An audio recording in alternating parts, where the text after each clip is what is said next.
Second reading of the Bus Services Number 2 Bill, Lord Hendy of Richmond Hill. Well done, Minister. Well done. Well done. Well done.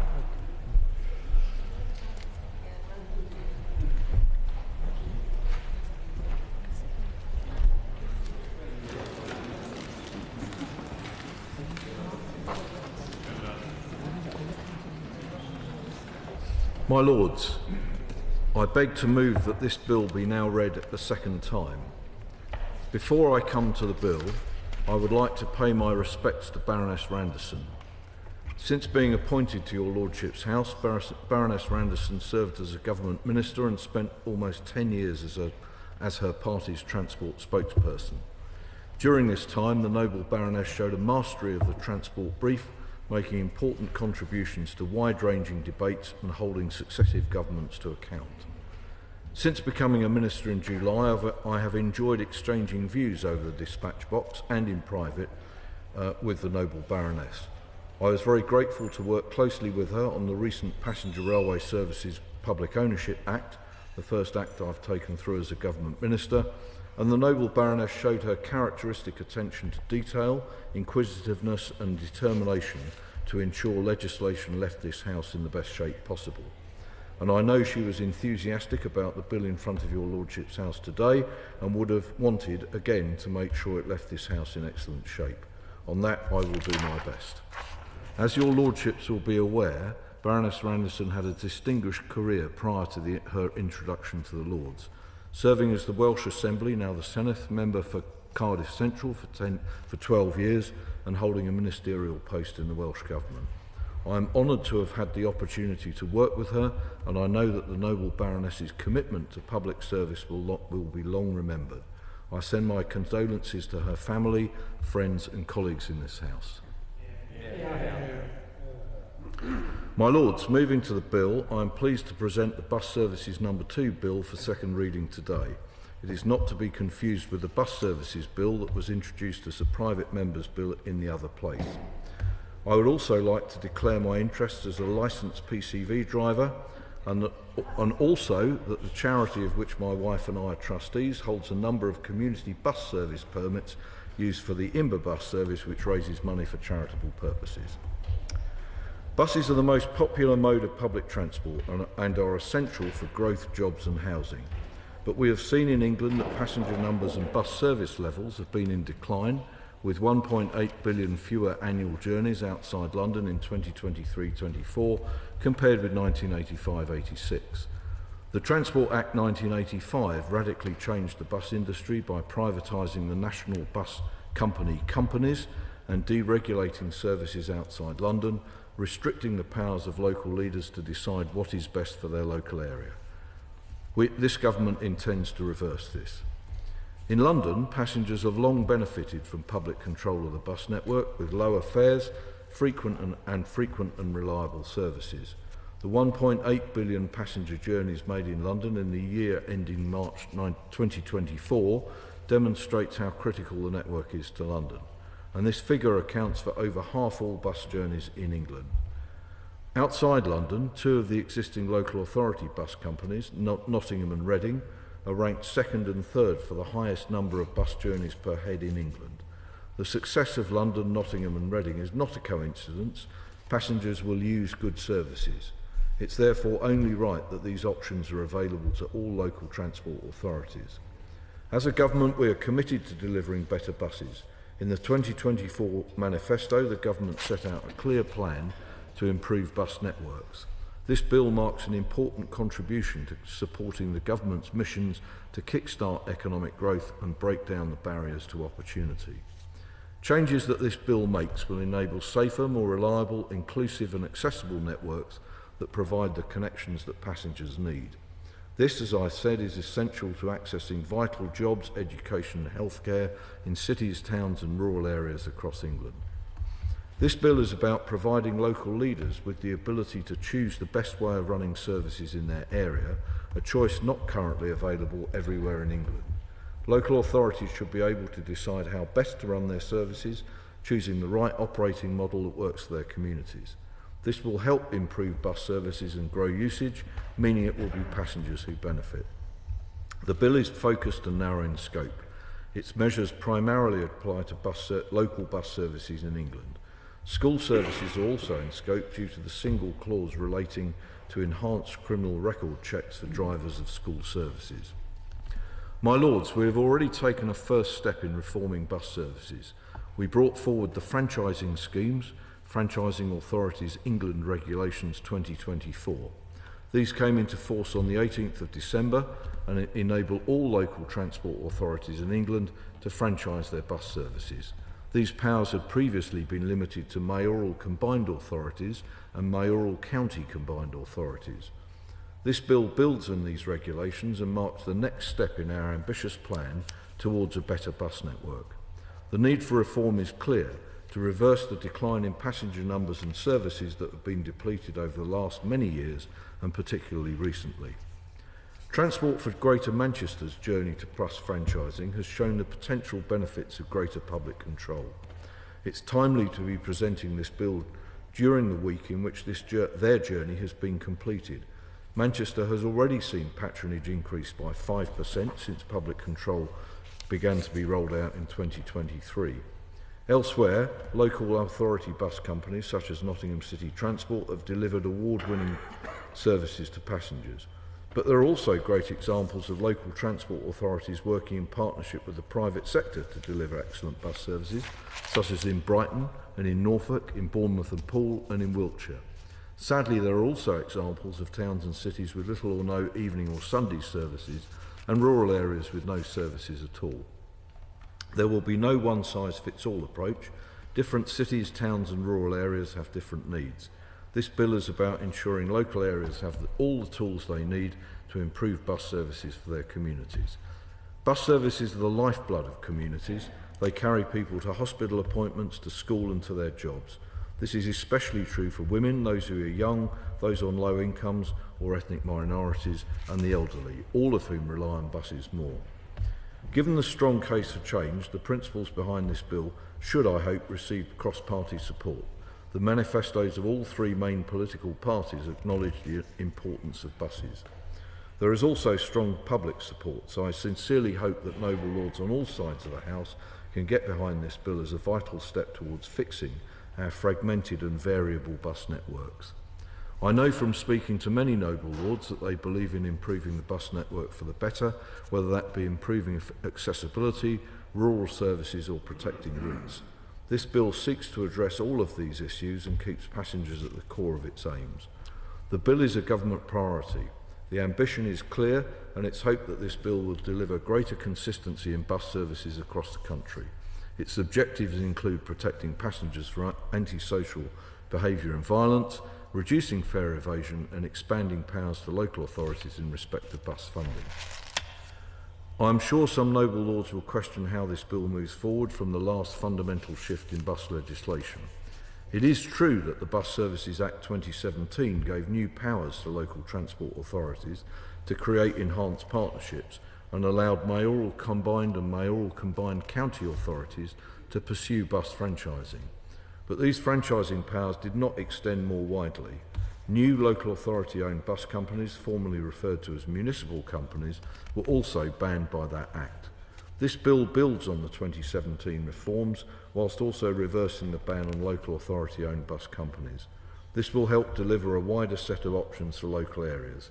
Local transport authorities know the needs of their communities, and they are best placed to decide what shape their bus services should take. I will briefly enumerate what the bill does. It's split into 11 areas. The first is that whilst the recent franchise regulations removed the limit on which local authorities could franchise, the clauses on franchising in this bill will streamline the process, including removing the Secretary of State consent requirement. The intention is to introduce flexibility and to reduce the amount of time it takes for local transport authorities to franchise their bus services if they choose to do so. Secondly, a provision in the bill will require LTAs, local transport authorities, to specify requirements which must be followed where bus operators under enhanced partnerships wish to vary or cancel a service that has been identified as a socially necessary local service. Thirdly, for local areas where enhanced partnerships remain the best option for local services, The bill will strengthen those partnerships, allowing for improved working between LTAs and bus operators. Fourthly, the bill will repeal the ban on establishing new local authority bus companies, giving local authorities the chance to use their local knowledge to run services in their local area, opening up powers currently limited to the 5 legacy local authority bus companies. Sixth point is that LTAs will be given the power to design and make grants to operators of bus service in their area, and they will have greater freedoms to decide where that money is directed. Seventh point is that provision on bus registration will improve the availability of information for passengers. This includes new statutory powers to require LTAs in franchised areas to provide information about local bus services with the aim of helping to improve reliability for passengers. Seventh point, the bill includes measures to improve safety on buses by giving powers for LTAs to bring forward bylaws to tackle antisocial behaviour and powers to enforce fare requirements. Eighth point is it is important to increase the safety and accessibility of stopping places, so there is a measure giving the Secretary of State the ability to set out expectations for bus stops and bus stations in statutory guidance. The next point is that the bill closes an existing loophole through the inclusion of a safeguard for school services, which requires the operator of a public service vehicle to check an enhanced criminal record certificate for drivers who carry out closed school transport services more than 3 times in any 30-day period. Penultimately, there is a power in the bill to mandate training of bus staff, including bus drivers, on tackling crime. This is intended to tackle incidences of violence against women and girls, as well as antisocial behaviour. There is also a measure for training on disability awareness and assistance.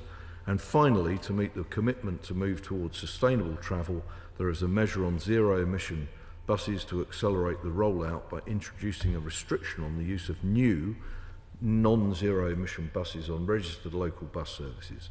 But in recognition that industry will need time to adjust to this change, this will not come into force before the 1st of January 2030. This is a comprehensive and focused bill that reforms and develops critical aspects of bus services. Stakeholders, including the bus industry, have been engaged throughout policy development to ensure the provisions are fit for purpose and address key challenges the industry faces. The bill's application is largely to England only. This is the case for the critical measures relating to bus operating models such as franchising. Certain clauses will also apply to Wales and/or Scotland where necessary. That the bill as drafted will not require any legislative consent motions from the Welsh Senate or the Scottish Parliament. Before I conclude my opening remarks, I want to reinforce that reform does not end with this bill. This journey has many stops. Following royal assent, there will be further regulations required, including on franchising, bus registration, fare evasion, staff training and zero-emission buses. These are needed so that what the bill has enabled can be set out clearly for industry stakeholders and local authorities to follow. My department will continue to engage with all parties. I recognise franchising as a choice, but that route is currently not well trodden. My department is therefore developing guidance to increase capability and capacity in those authorities who are striving to franchise, and this guidance will follow the bill. Whilst this bill does not introduce new funding, I am sure noble lords will wish to debate funding through the parliamentary process. It would be remiss not to mention the government's budget commitment to over £1 billion worth of funding for buses in 2025-26 to support and improve services and keep fares affordable. To conclude, this government will reform the bus network to deliver improved services for passengers across England. This supports the government's growth and opportunity missions, providing a clear strategic direction for buses and proper integration and coordination. The bill presents an unprecedented opportunity, learning from the 2017 Act, to create a safer, more reliable and transparent bus network with local leaders having more powers to decide what is best for the local area they represent. This will be a step forward in reversing the decades of decline that have become synonymous with bus travel in this country. There is much to be done, and this will not be an easy journey, but industry stakeholders and local authorities alike are investing in creating an improved bus network that users are proud of. This bill is a vital component in our plan to reform buses. My Lords, I beg to move. The question is that this bill be now read a second time.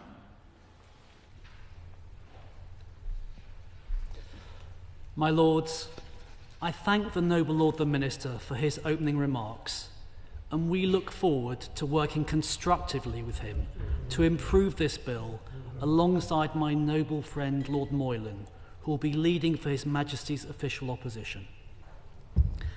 I hope noble Lords will allow me to say that given this is the second bus services bill introduced so far in this Parliament, it seems only right that you wait a while for one and then two should come along at the same time. This bill has a primary goal which delivers on the government's manifesto commitment to new powers for local leaders to franchise local bus services and gives local authorities the ability to run and own their own bus companies. In the manifesto, these measures are presented as a reaction to higher fares, routes disappearing, and unreliable services.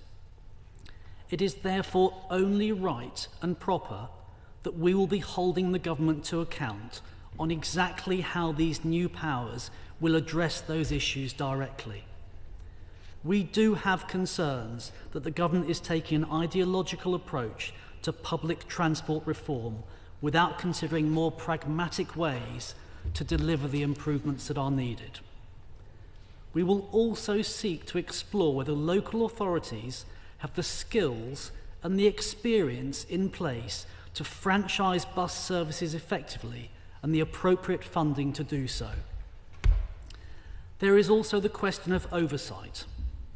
In government, we retained the oversight of the Department for Transport on local bus franchising, and we will be seeking to understand why the government feels it is necessary to remove the existing oversight mechanisms on this.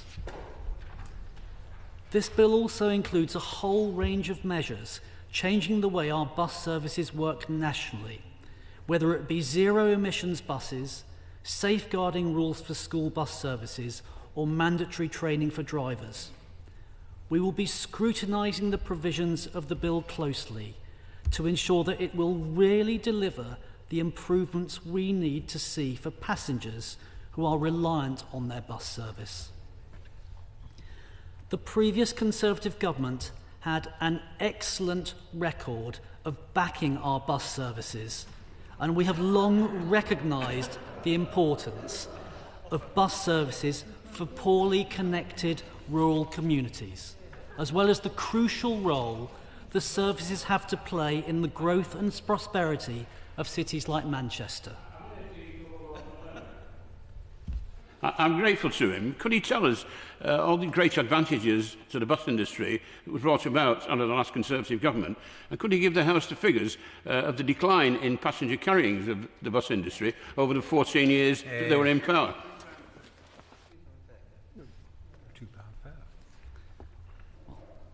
If the noble Lord Snape will allow me to continue, I can tell him that under our watch, we invested a record £3.5 billion into the bus network to support the post-COVID recovery with that critical lifeline. And we delivered, in answer to his question, the fantastic Get Around for £2 scheme, nationally backed by hundreds of millions of pounds.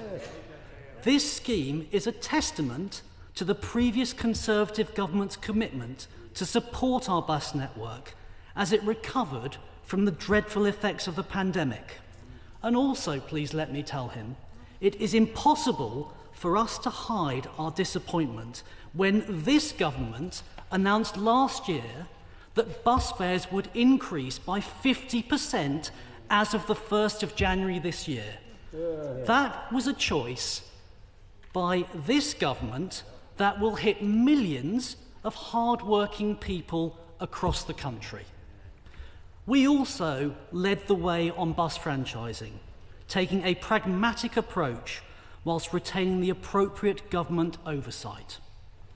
Our Bus Services Act 2017 gave many local authorities the power to adopt a franchising model, as well as in establishing enhanced partnerships. It was the Conservative government that gave mayoral authority areas like Greater Manchester the go-ahead to establish its own bus services, which are now part of the B network.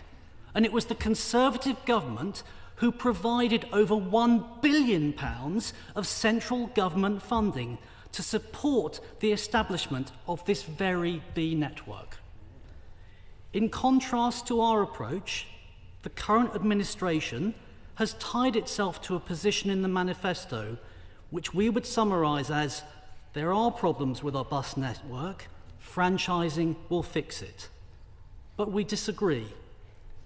While franchising may be appropriate in areas like Greater Manchester or Greater London, it may not be appropriate elsewhere. This is a bill that reads as though it has been written by individuals who are not entirely familiar with rural and non-metropolitan areas. Given franchising is not appropriate in every case, we believe there must be oversight, and we will be seeking to explore this at committee stage. Under the bill, the key players in the government's bus policy will now be local authority executives. We pay tribute to every single one of the excellent councillors who work tirelessly for their communities across the country.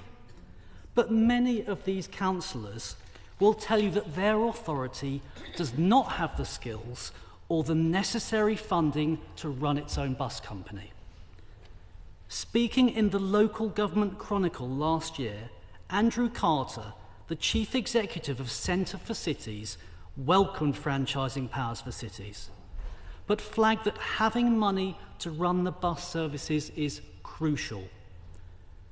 As we have already highlighted, Greater Manchester received over £1 billion of central government funding to set up the B network. But the bus funding announcement at the end of last year delivered just £1 billion for the whole country. During the passage of the bill, we will scrutinise the resources and skills that local authorities have at their disposal to establish whether the government has put the right measures in place to help those authorities to deliver the promised improvements in services. We are also keen to hear what the government plans are for bus services in those areas that decide against taking advantage of franchising powers. Local people deserve better value services regardless of the model of provision that their local leaders have chosen. The issue of local government funding links into the cost of franchising. We know from the areas that already operate franchising models, this is a costly business, with London subsidising its bus network heavily. My noble friend Lord Moylan will speak about this in more detail than I can here, but it is critical that the government accepts this and puts the right level of financial support in place if their franchising first approach is to be successful.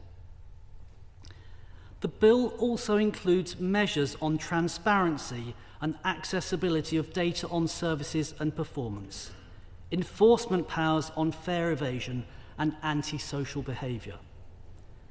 It also seeks to improve bus stops and bus stations for disabled people.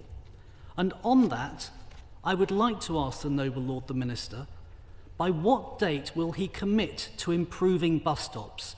Because surveys suggest that almost a quarter of people are put off taking the bus because shelters are inadequate. The bill also mandates enhanced criminal records checks for drivers on school services, as well as regular training for bus drivers and other staff on disability, tackling crime and antisocial behaviour. Finally, the bill includes provisions to restrict the use of new non-zero emission buses on registered local bus services at some point after the 1st of January 2030. And on that, how can the noble Lord the Minister ensure that we will not see a recurrence of the recent report of electric buses in Glasgow grinding to a halt as the cold weather drains their batteries, or the almost 1,800 electric buses which were recalled from fleets in major cities last year because of fears they could catch fire if unattended? The above items are not manifesto commitments for the government, and the scope of the bill is wide in these areas. We intend to probe the government's plans surgically because we want to ensure that local authorities, bus operators, and the public at large can hear more on exactly how the government intends to proceed. And where issues arise, we will seek to improve those elements of the bill as part of a collaborative and constructive approach to its scrutiny. My Lords, as I said at the start of this opener, His Majesty's official opposition have long recognised the critical nature of our bus services. We will do everything we can to deliver improved services. We will approach this bill with a one-team ethos, challenging the government where it is logical, sensible, and crucially, where the passenger benefits. We will probe the plans as fully as possible so together we can send an improved bill onto the other place.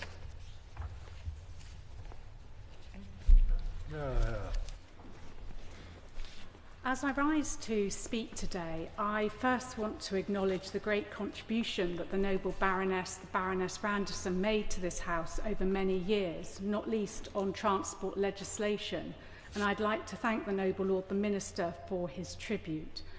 She was such a good friend to me and acted as my mentor ever since I joined this House last year. And whilst the time I've had with her has been so much shorter than it should have been, I've benefited greatly from her guidance and wisdom over the last few months, and I will miss her wise counsel.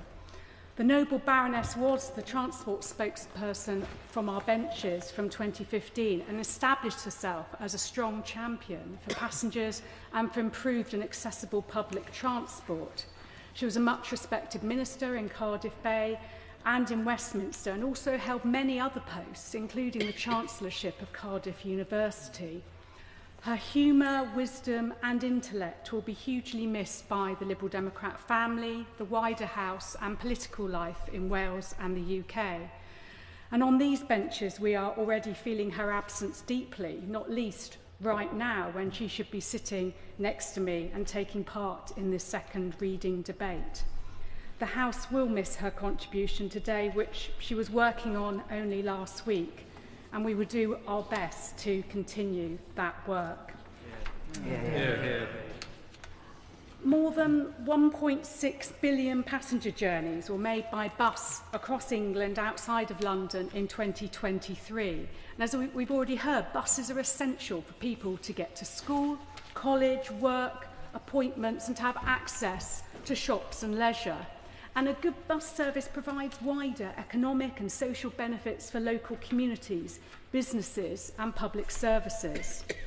Now, Transport Focus, in their independent bus user survey, found that the timeliness of bus services is one of the key factors for a good experience for passengers and the quality of the bus driver in providing these service. So I hope that this legislation will help to deliver the quality bus service that passengers desire and protect those lifeline bus services which serve rural communities in particular. So we on the Liberal Democrat benches welcome this legislation, which is looking to improve bus services across England, to grow the number of passengers using buses and to ensure a more reliable network connecting people and places. And we recognise that bus services in many communities across the country fall far short of the required standard and level of service. In particular, we welcome the aim to empower local leaders to choose the bus operating model that works for their local area and provide powers to underpin these models. There is no one-size-fits-all approach, given on the one hand, you have places like London, though excluded from this legislation, working with a franchise model. On the other, we have urban towns and cities operating, some places a decent bus network, others less so. And then rural areas with very different needs and costs associated with running even a very basic service. Each area will want to adopt an option that suits their geography and community. And in terms of rural areas, they remain severely underserved when it comes to bus services, with provision often unreliable and inadequate. And you look at areas such as North Shropshire, an estimated 63% of bus miles have been cut since 2015, and these reductions are having a significant impact on communities. Too often, elderly people are forced to rely on family members for transport when they really need a dependable, accessible bus network that allows them to travel independently. And without this, many struggle to reach vital amenities, shops, health services, hospitals. An extraordinary example is the local campaign to establish a bus route from Fleet in Hampshire to the local hospital, as no such service currently exists. There's a population of 40,000 people in Fleet and neighbouring towns. The hospital car park often experiences a 45-minute queue, and yet there is no bus service. And then adding to the challenge of infrequent bus services is the lack of adequate technological infrastructure. Now, in many rural constituencies, real-time bus information is either unavailable or inaccurate, and even bus apps which could help the user experience are rendered useless by poor mobile signal. And basic bus information at bus stops can be non-existent. This situation must change. Reliable public transport is not a luxury. It's a necessity, especially for those who are most vulnerable. So by addressing these issues in this legislation, we can ensure rural areas are better connected, supporting residents and improving their quality of life. But alongside empowering local leaders, we also welcome the provision to devolve powers to local transport authorities to design and pay grants to bus operators. And yet, Section 154A provides the Secretary of State with a delegated power to issue statutory guidance on the exercise of the payment and design powers that are to be devolved. Now, this seems contradictory, and I would therefore like to ask the Noble Lord the Minister if he could clarify if this really is genuine devolution or local authorities simply implementing what the department requires. And as Noble Lords will be aware, current bus funding is complicated with different funding pots across the country, from Bus Service Improvement Plan funding, BSIP+, Network North BSIP+, Zero Emission Bus Regional Areas 1, Zebra 2, Local Transport Funds, BSOG, and so on. There are so many areas. Now, Portsmouth, we have seen, they have a strong enhanced partnership where they have managed to secure, through bidding, £235.76 per head of population for their bus services, compared to places like Swindon, where they have secured a mere £3.98 per head. Campaign for Better Transport has highlighted these discrepancies in their recent report on bus funding. So I would like to ask the Minister for greater clarity if funding will be provided alongside this devolution, with local transport authorities able to decide how best to financially support their local bus services, rather than being directed from Whitehall. Genuine devolution to ensure local bus services meet the needs of local communities with funding to make it happen. This is absolutely essential. Powers with no funding won't transform our bus services. And an unfortunate area that is missing from this bill relates to fares. The final stage impact assessment states, and I quote, "There may also be benefits associated with increasing bus usage through lowering fares." It also states that, I quote, "Increased fares, unreliable services and fewer routes would likely drive more people away from buses, further reducing passenger numbers." So this is critical, as many of the most financially vulnerable rely on bus services to access key amenities in their community. The increase in the bus fare cap from £2 to £3 creates real issues for passengers, particularly those on low incomes. Many rely on buses for daily essentials, and a £1 rise per journey adds up quickly, straining already tight budgets and forcing difficult choices between transport and other essentials. For rural communities where alternatives are few, the impact is even greater.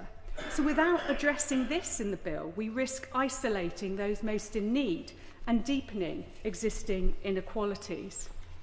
And this must also include cheaper bus travel for young people, making education, training and job opportunities more accessible. And it reduces the financial strain on families and encourages independence, helping young people to engage fully in their communities. And affordable transport also promotes greener travel choices, cutting carbon emissions and easing road congestion. And I hope the Minister will be able to advise how affordable fares will be addressed going forward. Now, as this bill progresses, we will want assurance that it fully addresses the needs of remote rural areas, assists the transition to net zero buses, and includes strong and improved accessibility provisions for disabled passengers. And I'm pleased to see that the bill responds to the real experience in Manchester, where they have refranchised their bus services. I mean, it's taken considerable time, over 6 years, to get there, and a lot of bureaucratic hoops to jump through, but I'm delighted that the B network is now going from strength to strength. And whilst many of these issues are addressed in this legislation, there may be room to tighten the wording in some areas going forward to ensure it is clear, and we will be picking this up at committee stage. We're also pleased that a safeguarding loophole is being closed, where drivers could be driving school buses without an enhanced criminal record certificate. Absolutely essential and quite extraordinary that we have such loopholes today. And finally, an area which I have been interested in for some time is demand-responsive buses, which have been trialled successfully in places such as Sutton and have the potential to help in some areas for them to deliver a good bus service. Could the Minister clarify that these services can be supported by this legislation and that a local authority could run such a service if it desired? So overall, we welcome many of the changes proposed in this bill and look forward to debating it in more detail at committee stage. Well done. Very good. That was very excellent. My Lord, in recent years I have chaired 2 transport commissions for the Welsh Government. The first of these focused on congestion issues in South Wales. The second explored the challenges faced in having an effective public transport system in largely rural North Wales. And during these investigations, I learned a great deal about the problems bus passengers encounter with the current bus network, and I fully support the way forward that is set out in this bill. From the perspective of users outside London, the current bus network is plagued by numerous issues. These include inadequate coverage, inconsistent service frequencies, a lack of user-friendly information, as well as poor reliability and punctuality. In Wales, I find there was a strong demand for a network of effective bus connections between key origins and destinations, including transport interchanges and railway stations. This is particularly important for access to people's places of work, to local hospitals and higher education. In rural areas, journeys to and from local towns and villages are also crucial. However, in practice, what do we see? Coordination of timings and routes often falls short of what is necessary. This hinders the connections to the other buses or train services that people look for, and it renders many journeys impractical by bus. Bus services are frequently confusing, they're difficult to use, and they result in longer journey times compared to cars. And they have a reputation for poor value for money.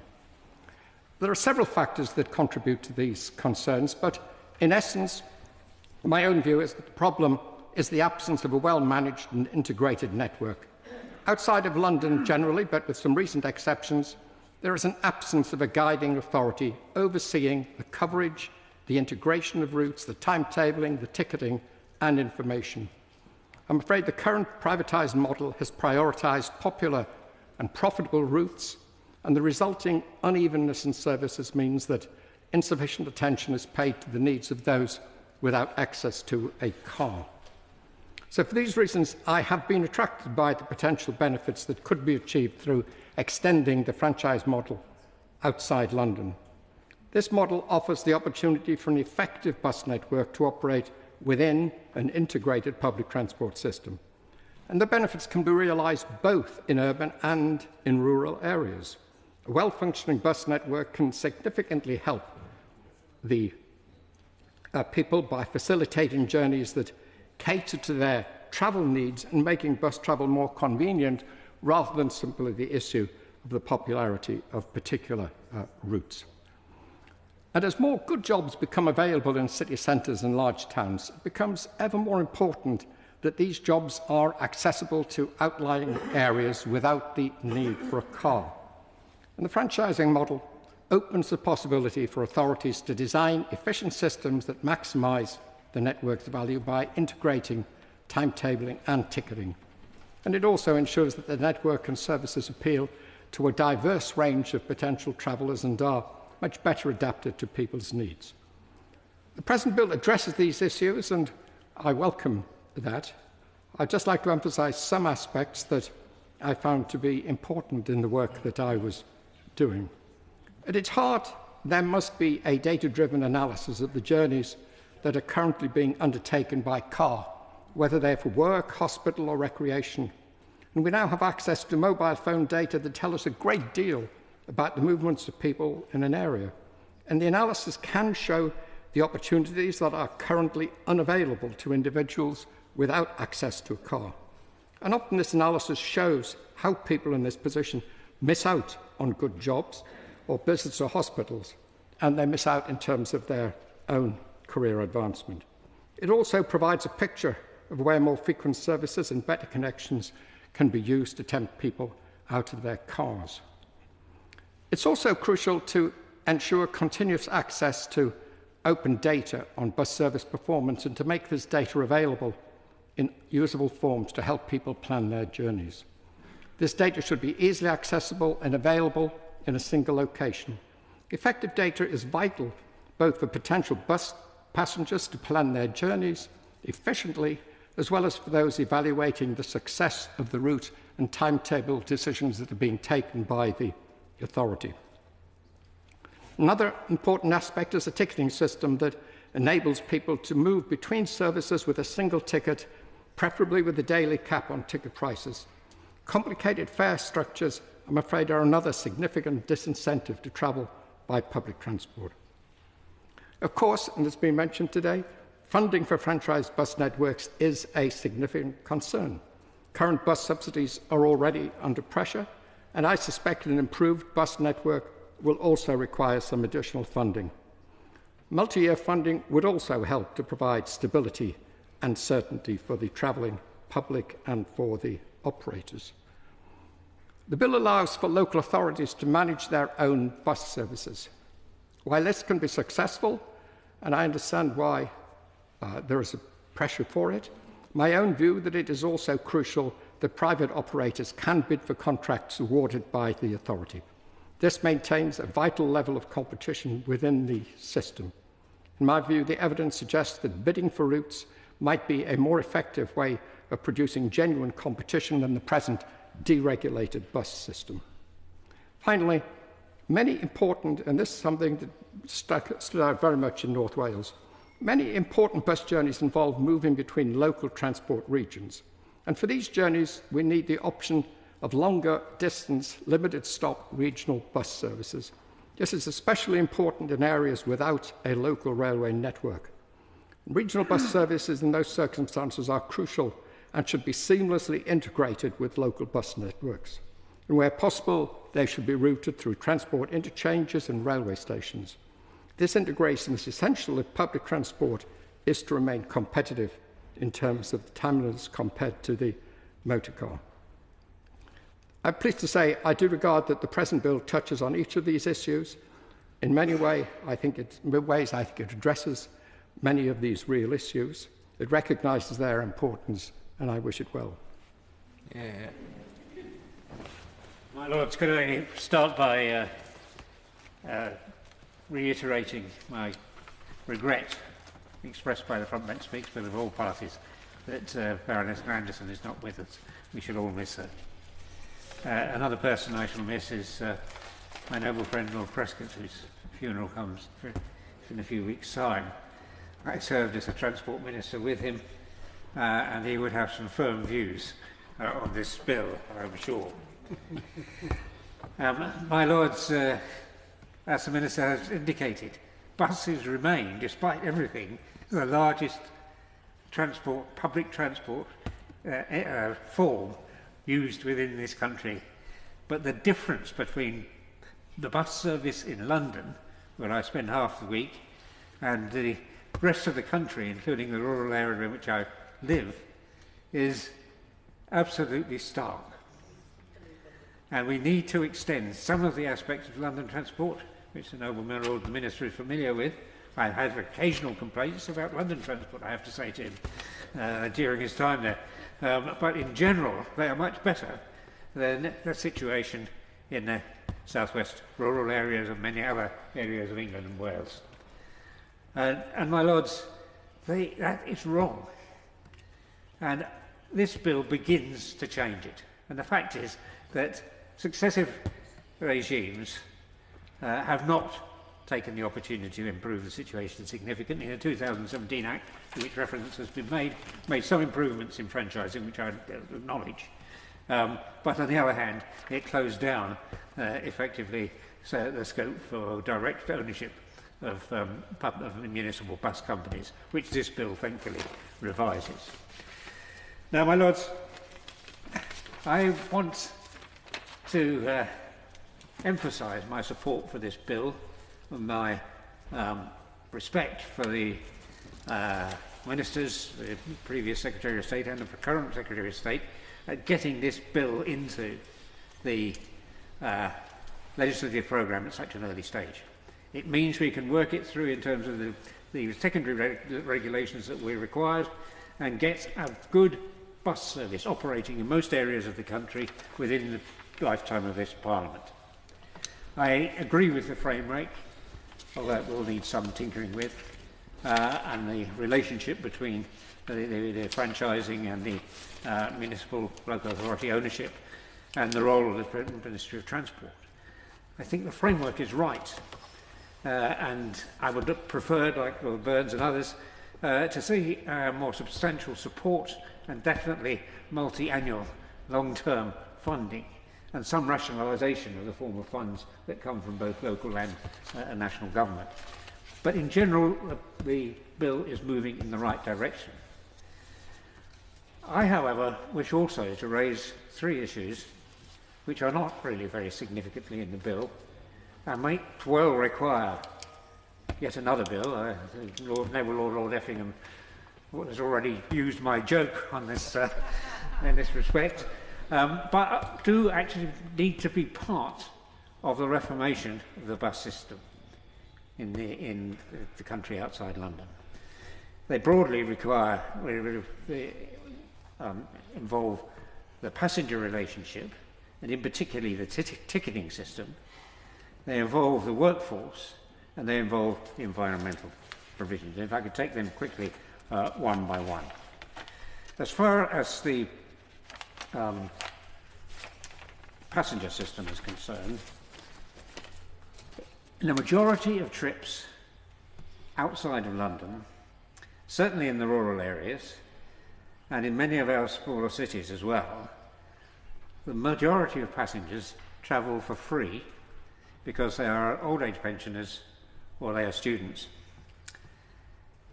People are not attracted to get on the bus, and they use their car in areas which actually objectively would be much better served by them taking the bus to the shops or the bus to work. And one of the reasons is that they cannot rely on the reliability of the bus, the frequency of the bus, but also the interchangeability of the bus routes that they have to take. Now, I refer to my time as the Transport Minister, and I had one achievement that I've been very proud of. I was the very first person to use an Oyster card. That's St James's Park Station in, I think, 1999. We introduced that, and I think extended it from the tubes to the buses to the suburban trains. We need a similar system in other parts of the country, so that you buy one ticket that you can use for a month or a year. You can buy it at whatever regularity you feel fits your purposes. But you can move from one bus to another without any difficulty. The cost is relatively small, and it is there. And many of us will have realised that once we've got an Oyster card, we use it, use the car less, and probably walk less as well. My Lords, we need something similar for the areas outside of London, and particularly outside of our cities. I also, a couple of years later, introduced another system where the over 65, old gits parts, as I used to call it. I don't use that phrase so frequently these days. But we introduced a way in the 1999 Transport Bill that those would be valid throughout the country. So, although I occasionally face consternation by bus drivers showing my Dorset pass to them, they do allow me to travel anywhere in the country for free. We need the same for those who do not qualify as students or as old age pensioners. And they have to pay for it, but the cost of paying for it and the convenience that results from paying for it would be a big attraction back into that we regain those millions of bus passengers who we've lost over the last 40 years since deregulation and the growth of the use of cars.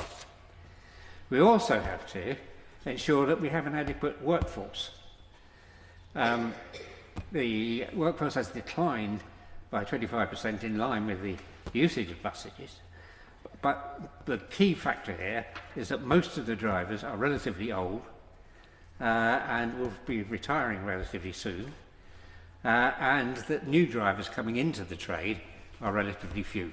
We need a system where we are attracting younger and newer drivers and other drivers back into the bus trade.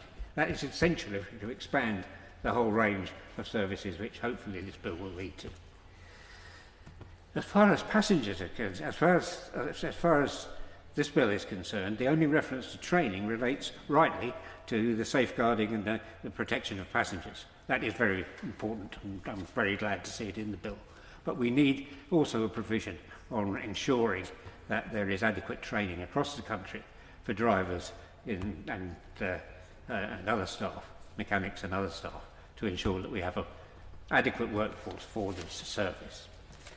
My third area, which I don't think is sufficiently in this bill, it is mentioned, but it is interpreted very explicitly in relation to the environment.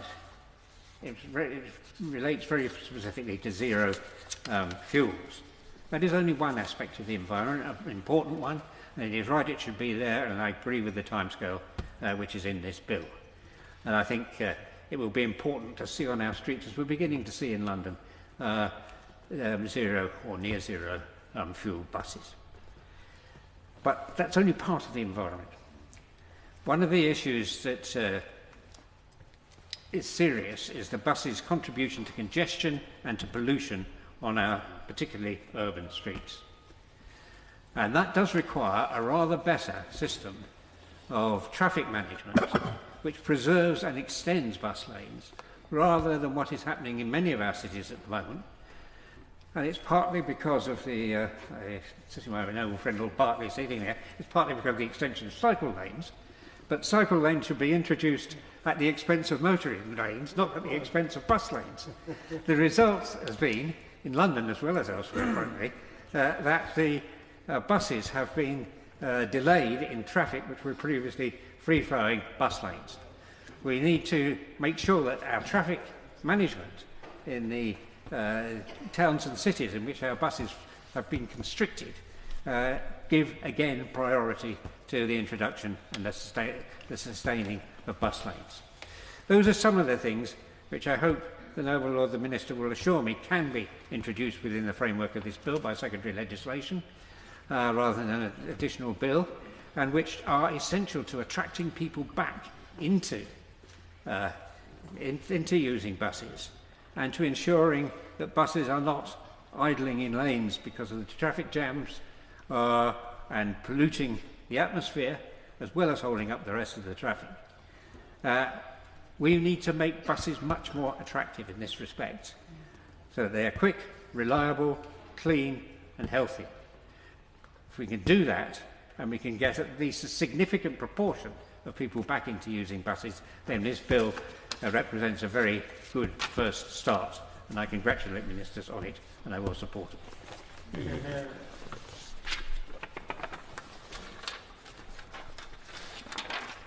My Lords, can I first and foremost declare my interest as Chairman for Transport for the North, which is set out in the register, and can I also very much associate myself with the remarks by the Minister and also Baroness Pidgeon on Baroness Randerson. She was a formidable transport spokesman and never missed the opportunity to make the case in this House for better transport links, both in her area and in her role. And the House will be the poorer without her presence. Can I start by saying that much reference has been made to the last Transport Act, which was the last Buses Bill, which was 2017. I had some responsibility for that as being the Secretary of State when it was introduced to the House of Lords in 2016, but actually was not around as Secretary of State by the time it completed all its stages. So I accept responsibility for its birth, but I'm not sure I'm quite responsible for the final framework, which was when it passed. And actually the background of that bill is quite interesting as to how that particular bill came about, because that was partly a bill promised on the deal of a deal done by George Osborne, Sir Richard Leese and Howard Bernstein about the whole way in which devolution and mayoral powers were going to be introduced and eventually transformed. And we've had a lot of reference this evening to the B network that it was in Manchester, and that really was the trailer. And that bill allowed that to actually happen, and to see it now in operation with very clear leadership from Andy Burnham as to what he wants and expects, and leading a drive to see more people using public transport, because it is worth remembering that a double-decker bus can take something like 70 cars off the road and be quite effective in possibly reducing congestion. But I also think one of the important things, and it's come through in today's debate as well so far, is what we don't require, what we don't need is a straitjacket. But what we ought, because we do need to allow local flexibility. I well remember my own mother's life being transformed when a bus started to run around the estate, which enabled her to be able to go into town and do her shopping and get back on a small bus which ran through an estate. So I think, and that wasn't community buses, but I do hope and do think that actually the whole issue of community bus transport is an area where we can see possible improvements, particularly in rural areas. And I brought in a scheme when I was Secretary of State to support community buses. They had to be small organisations. The larger ones couldn't take advantage of the scheme that I introduced because of certain competition rules, and that was partly EU rules. Well, we are free from those particular rules. So I would like to urge the Minister possibly look at that particular scheme and see if it can be resuscitated, because I think it is important. There is no doubt as to the importance that buses can play, both in our local economy and, as Lord Burns said earlier on, about the opportunities for employment prospects, and also the fact that it is still one of the most used forms of transport today. Not the train, it is the bus. 11 million journeys, I think, a day was on some figures I see. So this bill, extending the bus franchise powers beyond metro mayors to all places, accelerating the franchising process. I think there will need to be some very specific guidance. So I was interested in reading the debate on the 2016 bill, 2017 Act, that some criticism was made that it gave the Department of Transport a few too many powers as far as delegated legislation was concerned. As Chairman of Your Lordship's Delegated Powers and Regulation Bill at the moment, I read with interest some of the attacks which were made on that particular bill about those delegated powers. But there are some areas where delegated powers are absolutely essential because things change and we don't necessarily need to or should be forced to wait for further primary legislation to take those through. As I say, buses remain the most used form of public transport in England. However, bus journeys have been in decline for many years in most of England and have dropped from 4.6 billion in 2009 to 3.6 billion in 2024. Journey numbers have also yet to recover to pre-COVID levels. In the year ending March 24, bus usage was around 12% lower than in the year ending March 2020. Public funding, and this is very important to remember, public funding accounts for 44% of all bus industry income, and that's with the overall concessionary bus pass and other allowances which are made and grants which are given by the Department of Transport. The rest of it coming from fares. This is similar to pre-pandemic funding level. Bus mileage is used as an indicator of how many bus routes there are. In England, outside London, bus mileage in the year ending March 24 was around 29% lower than it was in 2005. However, bus mileage has remained fairly stable over the same period. So London has managed to keep a level of service which the rest of the country has not seen. As far as the northern context is concerned, the latest figures for 2024 show that the North has 33% less bus mileage since 2010, including a 22% reduction since 2019, the last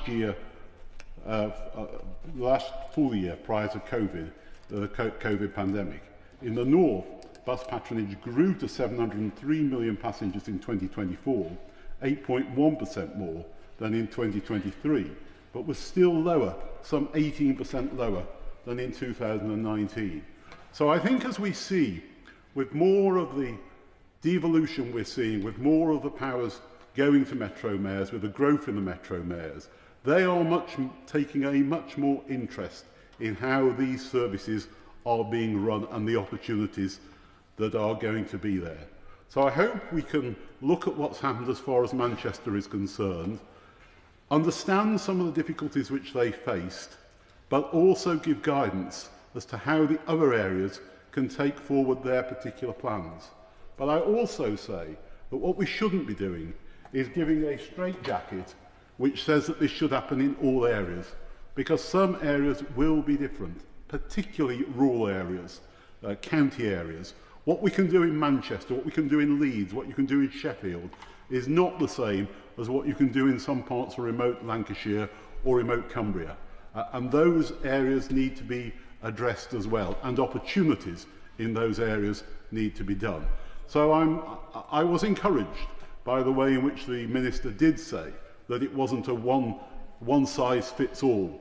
I think on that we're in the same language, but also giving mayors, where they are mayors, county mayors, combined authorities, that opportunity to see that they get good chance for the grants which will be available, but also the encouraging different solutions in different areas. Remembering, of course, a journey doesn't necessarily stop at a county boundary, and how you overcome that county boundary so that workplace areas become much more important is going to be one of the challenges which I think is so vitally important. But for us to meet some of our environmental requirements, some of our environmental targets, public transport plays a very, very important role. And I very much regret that the government felt it was unable to continue with the £2 bus fare cap, but that decision has been made. We still need to find ways of encouraging more people to give them the confidence to use the bus service and to make it a reliable service. Because one of the most important things for public transport is people know it's reliable. Because if they know it's reliable, they will use it. If they think it's unreliable, they won't use it. So I wish the Minister in his task well, but we are right to hold to account exactly where the money is going to come for future schemes and exactly how that money is going to support a better public transport overall for the people of this country. My Lords, I thank the Noble Lord the Minister for introducing this bill and join the widespread tributes to the Noble Lady Baroness Randerson that we heard from the Minister and from around the House. Noble Lords may be little surprised to see me here. Transport is not usually my normal territory, but I can reassure Noble Lords that my noble friend Baroness Jones of Moulscombe is recovering very well from her hip operation. She'll be back on Monday, hopefully, and so I expect that she'll be taking later stages of this bill forward, but in the meantime you get me. Now, the Noble Lord the Minister, in introducing this bill, reflected on the fact that 3 parties had in their manifestos promises about bus services. Well, I will have to add to that and say the Green Party put bus services absolutely front and centre of its manifesto. And I'll highlight 2 things that were in that manifesto. One was a focus on village bus services, and it promised a service to every village in the land. And the second thing that was in that manifesto was free bus travel for the under-18s. And I'll point, Noble Lords, to the success of the Scottish Greens, who from their place in government were able to bring in free bus travel for the under-22s in Scotland, which has been seen a real step forward in introducing young people to bus services, building this into an idea as a standard part of their lives, with that free offer, which has been really successful, really useful and really valued. And I think I really want to pick up, quite a number of Noble Lords have said, well, there's the cities and they can do these things, but, you know, we've got to be realistic about what rural areas can do. And I think it's really important not to underrate the capacity of rural bus services and rural institutions to actually oversee those bus services. And to point as a practical example for that, after the shock of the COVID pandemic, the Green-led Herefordshire County Council made all buses free at weekends and put on extra weekend services. They used £1 million from the COVID Recovery Fund to do that. And of course, we are talking about Herefordshire, a very heavily rural town, village kind of area. What happened was there was nearly 170,000 journeys taken on the 12 new Sunday bus services. And after the scheme ended, 5 of the most popular services continued to run 7 days a week. So if you provide the services, you give people a real cost benefit from those services, they will adopt them and make them a regular part of their lives. And that's as true of rural areas as it is of city areas.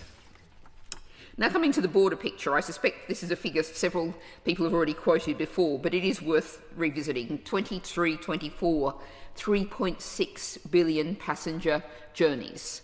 Buses are how people get around. But this is also a figure that's seen a massive decline.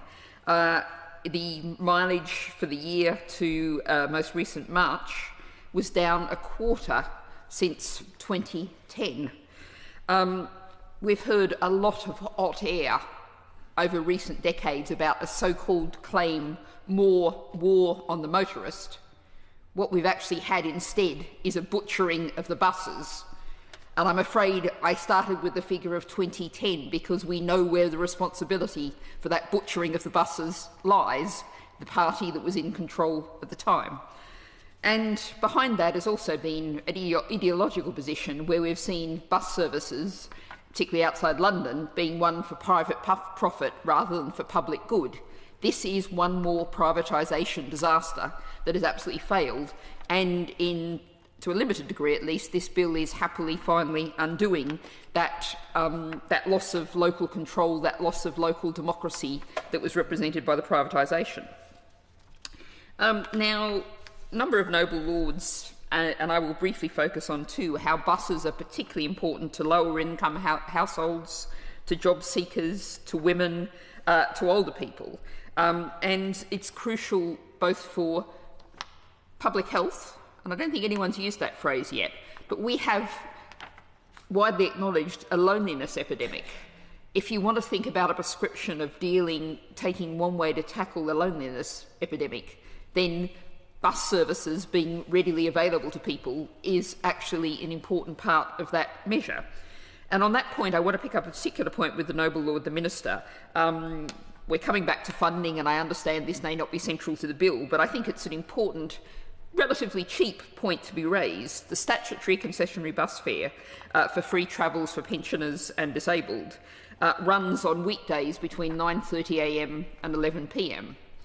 Now, we all know about medical appointments that may well require travel before 9:30am. We know that many older people, particularly, are providing childcare to enable often family members to actually take paid employment. They may well need to travel before 9:30am. Would the Noble Lord the Minister look to making what would be quite a modest investment to ensure that that concessionary free travel is available to everyone, which would surely be of a high level of public benefit? Many people have raised the issue of the rise in fares from £2 to £3. I think it's worth highlighting that the £3 level is currently, under current government arrangements, due to end in December this year now. That doesn't give people a long-term sense of planning. Surely the sensible thing to do would be ideally go back to £2, but at least provide long-term certainty for operators, for local councils, for communities and individual travellers to know that that £3 bus fare at least will stay there. Now, I want to also particularly highlight, I think like many Noble Lords, I received a large number of briefings. I'll particularly highlight one from the Green Alliance and the Campaign for Better Transport and the Urban Transport Group. And the Green position, indeed the position of those briefings, I think set out that this bill is heading in the right direction, but it's not going nearly far or fast enough. And one of the things that's missing is failure to encourage the recovery of lost routes. What we really need local authorities to be able to do is identify where the holes are and fill those holes in, and that is really not the provision here in this bill. There's also, I think absolutely rightly, a call for a bus service guarantee to guarantee all communities have a minimum level of bus service. And that, again, comes back to the village point I started with. Then you would expect me as a Green to focus on the need for a firm date to have zero-emission buses. This is such an obvious step in terms of both public health and also reliability and certainty. With new buses with high levels of reliability is really important, as well as the clean air. And then finally, we've talked quite a bit about bus stops. I'm going to jump on a particular favourite little hobby horse of mine, which is assuming that everyone has a mobile phone that's going to give them reliable information about bus arrivals. It's not true in London. It's not true at the bus stop that I use most mornings. And having signage at bus stops where that's possible, at least proper guidelines of timetables, is something that's absolutely crucial to actually enable people to use buses. I'm just going to make two final points. One, I've got to particularly highlight the situation of South Yorkshire, which has been terribly hit by that butchering of the buses. We've actually seen a bus mileage decline across the region of 42%. The bus services in South Yorkshire have got close to what you'd have to describe as collapse. Now, there is a plan to take franchising forward, but it's going to take a very long time, and this bill will possibly assist. But I'd be interested in anything that the Noble Lord the Minister can say about particularly helping South Yorkshire to put back those really crucial services in an area where people really need them to get to work, to get around. And the final point I want to raise, which I don't think anyone else has specifically, is the issue around that's starting in London, but it should apply around the country, really. There is a campaign, some Noble Lords may know, about a London bus driver Bill of Rights, to be included in the TfL framework bus contract. Now, I'm aware this bill does not cover London, but nonetheless the issues this campaign raises apply for bus drivers around the country. And I think it was the Noble Lord Whitty made the point about the fact that we have the bus drivers are an ageing group of people, and we need to make sure that this is a career that appeals to people coming into the future. And I note that, Noble Lords, to give you advance notice, that on the 29th of January, there's actually going to be a march starting from Victoria Station, where a year ago a pedestrian was killed by a Route 13 RATP bus operating under contract for TfL. And there have been at least 87 other victims killed in preventable bus safety accidents in London since 2016. And this, of course, is of great concern to the drivers and the conditions of the contract that they feel are dangerous. And I note that the drivers will be marching to Parliament Square, so look out for them on the 29th of January. And this bill doesn't have any of the data transparency or safety reporting requirements that the House of Lords itself tried to be incorporated in the 2017 Bus Services Act. So I can say to Noble Lords that my noble friend very likely will be the person particularly bringing that issue at further stages of this bill. My Lords, Baroness Harris of Richmond is participating remotely. I invite her now to contribute. My Lords, I share the remarks made by a number of noble lords about my late noble friend, Baroness Randerson. I was her whip. Her loss to us is incalculable. She was an exceptional politician and a great friend to us all. She will be greatly missed. My Lords, although this bill doesn't specifically mention home-to-school transport, it does touch on a vital part of that provision, that of the transport needs of children with special educational needs, SEND. They, along with many other children in North Yorkshire, will be affected by the changes proposed by my local council over the next 7 years. There are at present 10,000 children across North Yorkshire who are entitled to free home-to-school transport. The majority of these are what we call mainstream children, but 2,500 of them are the most vulnerable SEND children. That is a quarter of the total, and it uses more than half the whole school transport budget. Most of these 10,000 children live in villages and hamlets scattered around the vast rural area in North Yorkshire. Up until now, they have all been entitled to free home-to-school transport to enable them to attend any suitable school within their catchment area. The vast majority choose to support local schools within North Yorkshire's boundaries rather than travel to our neighbouring counties of West Yorkshire, East Riding, Cumbria or Durham. In July last year, the government published updated guidance on helping SEND pupils travel safely.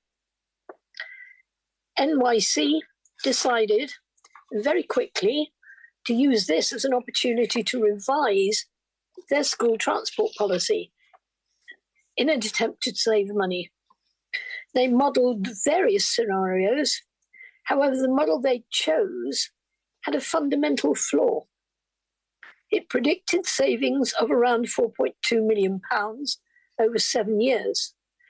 But, my lords, this was based on 100% of children opting out of home-to-school transport entirely. Until now, NYC had paid transport costs for children, including SEND children, to attend any suitable school within their catchment area. That changed in July last year when they decided that for the majority, they would pay transport costs to their nearest school only. Seemingly a small change, but one that ignores the geography of North Yorkshire and that fails to factor in the disruption this will create for families. The implications of this decision are simply massive. Families may be forced to send their children out of the county to be educated, causing disruption to North Yorkshire schools, who will lose pupils and funding. And we are already losing too many of our small schools, and our larger schools could be forced to cut teacher numbers and reduce curriculum choice. In vast rural areas, like the Yorkshire Dales, many children will be required to travel on remote, high roads, often not gritted in the winter. North Yorkshire prides itself on having good, often exceptional schools. If it decides to send its children out of county to be educated, it will soon find itself struggling to maintain this quality. In addition, this policy change will result in siblings being forced to attend different schools over the 7-year implementation period. This will cause upset for those children and practical problems for their parents, who are already finding life difficult enough without the added worry of managing different school uniforms, different term times, etc. The disruption caused by this policy is giving real heartache and distress to thousands of parents. Rural communities are worried about what this means for young families. A concern shared by the chair of the Yorkshire Dales National Park Authority, who are working hard to keep young people in the Dales. 10 parish councils have written in objecting to the policy change, as have teachers, school governors, parents, councillors, and 2 of our county MPs. Yet the irony is, there are no savings here. Indeed, the council will have to find even more money. More vehicles will be necessary over the next 7 years to cover the increased number of routes. Children who previously would have been going on the same bus now will have to attend different schools based on the nearest school to their home. Indeed, depending on where they live, half the children in the same village may go to one school, half to another. It just doesn't make sense. This decision has been made without consideration for the geography of North Yorkshire and without a thorough impact assessment of costs and impact on families. An urgent rethink is therefore required. The previous government presented guidance, leaving it to each individual council to decide how best to implement it, based on local considerations. North Yorkshire Council has so far failed to do that to a level that works for rural communities. So would the noble Lord, the Minister, consider firming up the guidance so that all councils have a clear idea what is expected of them and implement their policies accordingly? My lords, all governments, be it local or national, want to save money, but no one should be doing that on the back of children's safety and education.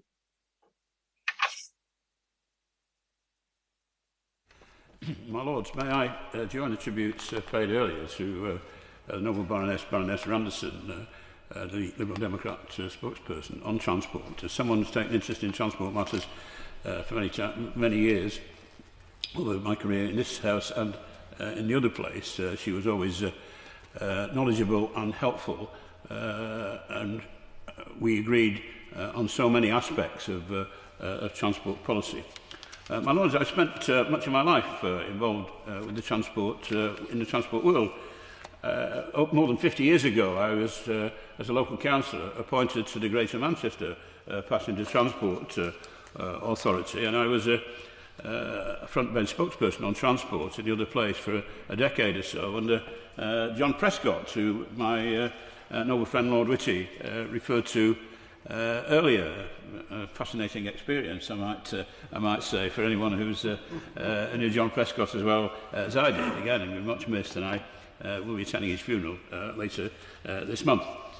Now, can we take a short canter through history so far as bus services are concerned, my lords? When the 1985 Act came into being, we were assured by Nicholas Ridley, a man who had, I put this in a way, I don't wish to sound as though it's any sort of attack, but Mr. Ridley had a high opinion of his own ability, and not without justification, but he was a somewhat controversial figure.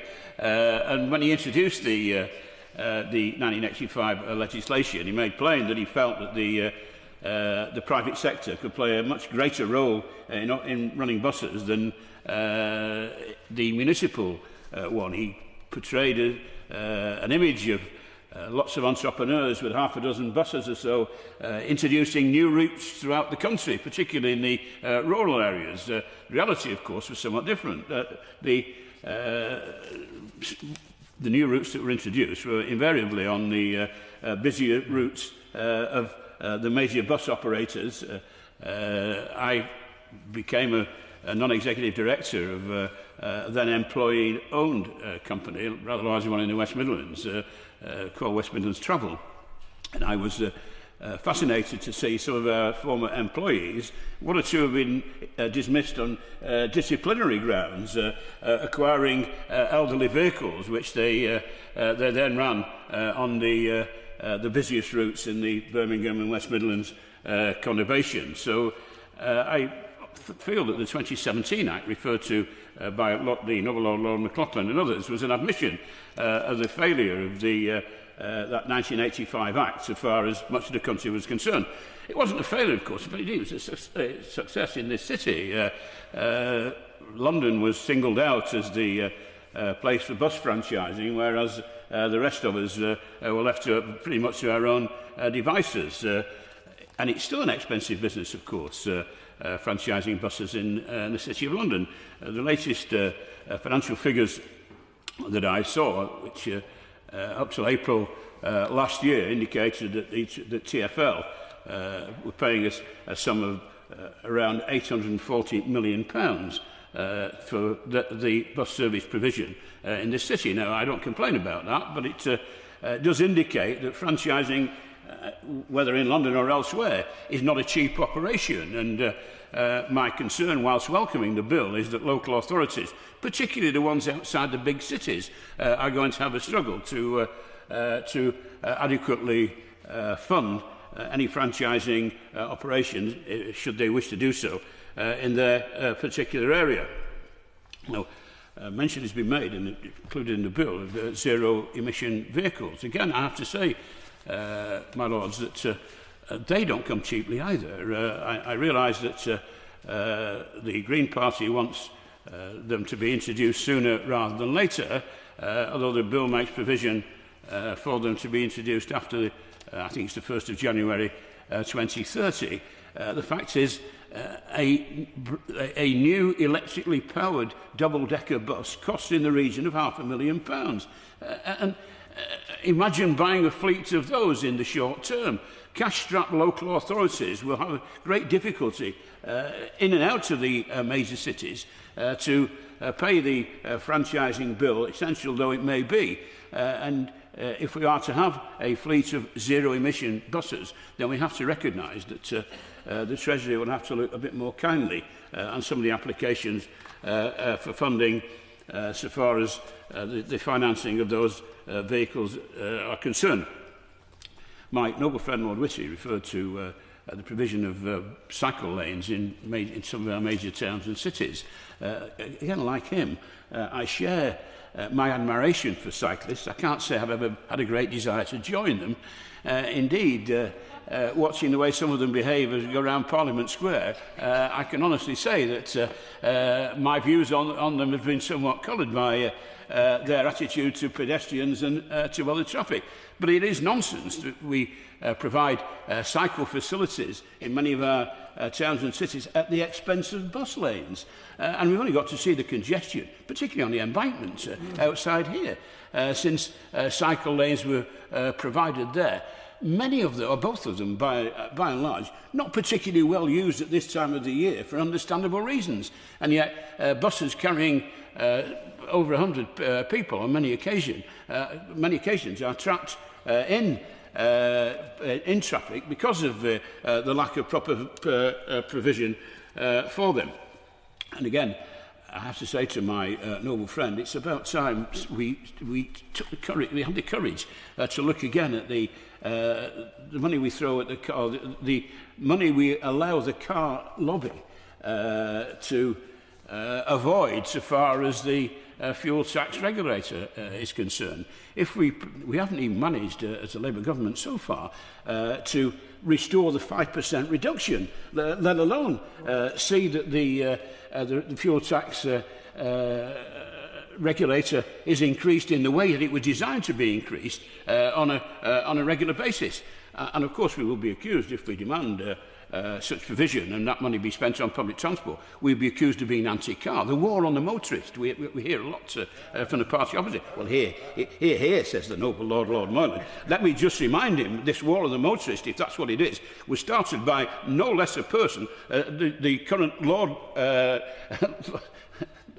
Lord Lamont, I know he said Lawson then, Lord Lamont, when he was the Chancellor of the Exchequer in 1993, he introduced a fuel tax regulator in the first place, and it's only in recent years that that has been, in recent years, it's been now frozen for some 14 years, and indeed reduced by Rishi Sunak when he was the Chancellor. Now, my lords, that's not a war on motorists. Like most noble lords, I drive a car.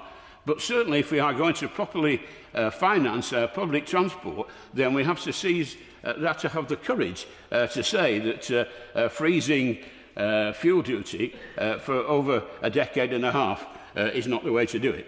Now, my lords, we will discuss the ins and outs, the intricacies of this bill at committee stage. But I just say to my noble friend, whilst welcoming its provisions and intending to participate, he might groan at the prospect, but I intend to participate in the Grand Committee room when the bill comes before us. I have to say that good intentions so far as future franchising is concerned are all very well, but unless it's properly financed, it will be no more a success in future than it was outside London in the past. Yeah. My Lord, this is a poignant moment as I reflect that our deliberations on this bill will be done without our wonderful colleague, Baroness Randerson. To Jenny, public transport was not a theoretical consideration, but a public service on which many depended. And her passing is an immense loss to our benches and to the many causes she espoused. My Lords, I do have relevant interest to declare as a councillor in West Yorkshire and as a Vice President of the Local Government Association. Now, there is much in this bill that is welcome. It is a genuine attempt to revive bus services across the country. It is positive that there is an inherent acceptance in the bill that the 40-year experiment with privatisation has not resulted in a reliable bus network and that significant change is essential. However, the unanswered question in this bill is whether the government view the local public bus network as an essential public service to which all residents should have access, albeit at different levels of service. So my first question to the noble Lord the Minister is this: whether the aspiration of the government is to provide such a widely available, local and reliable local public bus service. All recent governments have had policies to encourage a modal shift to cycling and walking. The policy has been supported with regular streams of government funding for cycle lanes, as we've just heard, and improved pedestrian routes. Now, does the government intend in the medium term to have an equivalent policy to support a modal shift towards bus travel? Despite these questions, maybe criticisms, the bill does contain some important steps in the right direction. Local authorities, in the form of local transport authorities, are at the heart of this change. And outside of London, as we've heard, bus services have been deregulated since 1986, and local transport authorities have very limited means to influence or achieve change to what is provided by commercial operators, or indeed have the funding to support non-commercial services. The powers in this bill for LTAs to adopt one of the new models of provision is positive and welcome. However, this raises questions about local democracy. With enhanced powers should come enhanced accountability on decision makers. In mayoral devolved authorities, this is limited to a single person, the mayor, supported by the leaders of the councils in the area and a transport committee to advise. As the decisions on local transport are very limited at the moment, this level of public accountability is probably sufficient. Does the noble Lord the Minister, however, agree that as LTAs have increased responsibilities, including those of grant funding powers, that more elected councillors need to be involved? Now, given the government proposals for combined county authorities, will this mean that there will be delays in establishing new local transport authorities in these areas? For these largely rural areas, does this also mean that there will be delays in these authorities, in these places, taking advantage of the measures in this bill? And that brings me to the thorny question of funding. If the aim is for local bus services to be more frequent, more reliable, and reach many more communities more often, then this is unlikely to be achieved within the existing funding levels. Providing a bus service to remote villages will almost certainly rely on subsidy. So the question to the Minister is whether there will be increased funding for LTAs to achieve these aims. As has been said during this debate, better bus services are linked inextricably to economic growth. It provides an affordable access to jobs, for example. And I despair when I hear from residents in my council ward that the bus service is so unreliable that they have been threatened by their employer with losing their job. Now, the result is that they buy a cheap car, which doesn't help their bank balance, nor does it aid the environment or congestion. To achieve reliable, affordable bus services relies not only on sufficient funding, but also on the efficiency and effectiveness of bus operators. Now, in my experience in West Yorkshire, and I could tell the House of my own experience of waiting an hour in Leeds bus station for a bus that should come every 15 minutes at the end of a Friday afternoon, so it's a peak period, an hour to wait for a bus they never came. So too many services are cancelled without notice, and on occasion this is the result of road traffic congestion, which so delays buses that they are unable to keep to the timetable. Now, does the noble Lord the Minister agree that achieving better bus services will involve improving reliability, and that means addressing areas of traffic congestion? And bus lanes is only a part of that answer, and not a very good part either, I don't think. But it'd be good to hear what the Minister has to say. Finally, my lords, to bus stations and bus stops, and the opportunity for bylaws to control behaviours there. Now, Clause 21 has much to recommend, as passengers are deterred from using buses by poor or intimidating behaviour. So I welcome what it seems to be the details of Clause 21, enabling bylaws to control bus stations and bus stops. Clauses 23 to 26 on safeguarding and training are very important. Now, too many drivers are on the receiving end of abuse, and equipping them to deal with it effectively will help to retain drivers and keep the public safe. The bill recognises how vital, safe and reliable bus services are to many sections of our communities who do not have access to their own car. And the reforms being proposed in the bill go some way to shifting the balance in favour of the public who need these services, and that is a good start. Very good. Well done.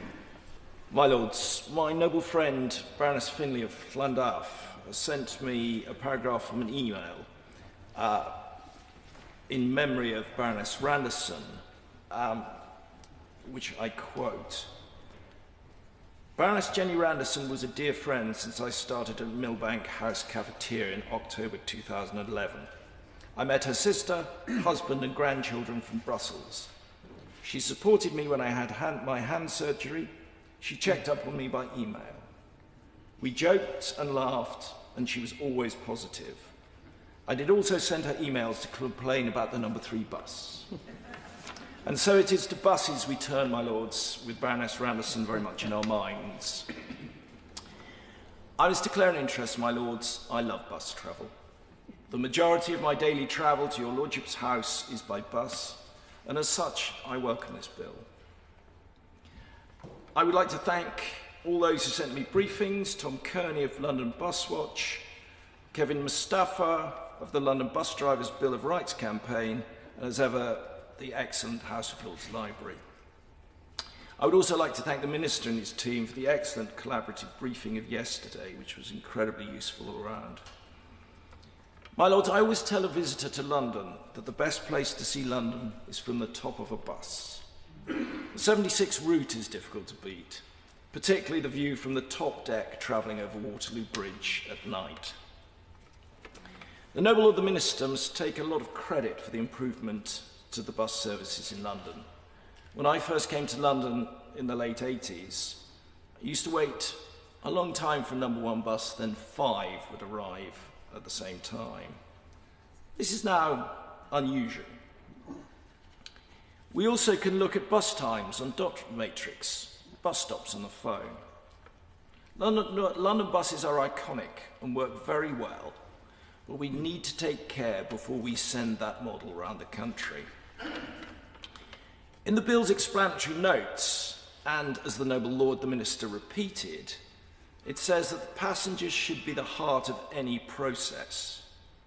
But what about pedestrians and other road users? Safety in the bill is only about crimes on buses, and our thoughts are obviously with the family of the teenager killed in a bus in Woolwich yesterday.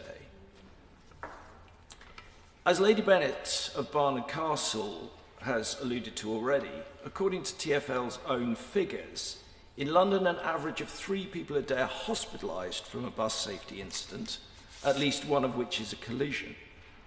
About every 5 to 6 weeks, someone is killed in a bus safety incident, again, mostly from collisions. We know this because TfL is the only bus authority that publishes its safety figures. As we talked about in the briefing yesterday, the bill mentions data usage, but doesn't mention the types of data. And I would urge the government to put a necessity to publish quarterly bus safety performances, as TfL has done since 2014, on the face of the bill. If we are to learn from accidents, my lords, we need to know where and how these incidents happened. We also know how important drivers are to the services. The staff are mentioned in the bill in relation to training, but not driver safety and well-being. What about drivers who are under increasing pressure to keep on time, handle radio and text messages whilst on the move, especially in the new 20-mile-an-hour zones? Shouldn't driver welfare be enshrined in the bill? As someone who knows better than anyone how to drive a bus, perhaps the Noble Lord the Minister could comment on that. If I may quote Baroness Blake of Leeds in Minister's Questions on the 7th October 2024, bus companies sharing their data has been an enormous problem. Anyone in the north of England knows that helped prevent us bringing in an Oyster-style ticketing service across the north. It is crucial that we get this right and that all companies are obliged to share the information, unquote. It is not clear from the bill what the information to be reported is. I've already talked about safety, and as we discussed in the briefing, the difficulty of introducing the Oyster-style ticketing, or Lord Whitty's Oyster-style ticketing, in other regions. But I urge the government to encourage this, as it has been revolutionary in terms of travel in London. My Lords, this is a once-in-a-lifetime opportunity to rebuild England's bus network based on the excellent London model.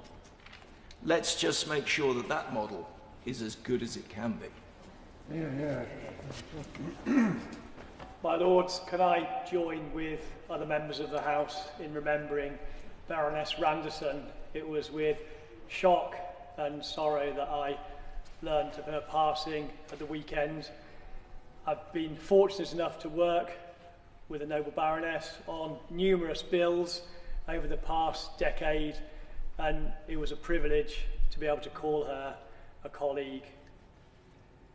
My Lords, as this is the first time I've legislated with the Noble Lord the Minister, can I also put on the record my thanks to him for everything that he did to make the London 2012 Olympic Games and Paralympic Games such a success. Transport was critical to the success of the Games. You only had to look at all of the media coverage from the moment we won the bid as to how journalists believed that transport would ruin the experience at London 2012. It didn't. More than that, it was one of the most successful Olympic Games and Paralympic Games from a transport perspective, and the Noble Lord the Minister can take so much of the credit for that in the team he led at the time. Again, from my perspective, it was a privilege and a pleasure to work with him. My Lords, to the bill at hand, I'd like to talk inclusion and I'd like to talk accessibility. And the bill, as currently drafted, leaves clause 22 to do more than heavy lifting in this respect. I intend, with colleagues through committee and report, to do my best to put a lot more power into clause 22 to enable the task it has at hand. I'd like to talk about the core principle of inclusive by design. What does this mean? It's simple. Whenever a service, a product, a vehicle, a computer program, whatever it is, from the first moment of conception, the needs of every potential user are taken into account, so then when that product or service lands, everybody in our society, in our community, can avail themselves of that good or service. When it comes to buses, much excellent work has already been undertaken, not least in terms of audio, visual announcements and prompts. A clear example, something good and enabling for disabled people, which also always is the case, benefits all people. Say, for example, an international traveller in London, or somebody not from a particular area benefiting from those AV announcements. It was an honour to launch the Manchester Talking buses almost a decade ago. We have great provision in London, but as already rightly been mentioned around the House, we should always be so conscious and cognizant of the situation right across the country, not least in our rural communities. But those are the buses, and there's still much work to be done. But what purpose in making buses accessible if accessing the bus itself is made unreasonably difficult and potentially impossible? Which brings me to the whole question of so-called floating bus stops. What are floating bus stops? They're not bus stops at all, as you'd know them. They are pieces of, if you will, foundations, pavements, separated completely from the pavement by a cycling lane, rendering that potentially accessible bus completely inaccessible to board or alight. In reality, those floating bus stops are not a great creation, a great arrival, a great enabler of transport and mobility across our society. In reality, they're a planning folly, an overly simplistic solution to resolving competing transport needs, overly simplistic, inevitably resulting in performance and outcomes which are anything but inclusive by design. Buses, as has already been rightly mentioned, can often be a lifeline, providing social as well as actual mobility, economic opportunities, enabling people into the labour market, to go to medical appointments, any aspect of our society or economic activity, potentially a bus can have a part to play. So-called floating bus stops completely sever that lifeline.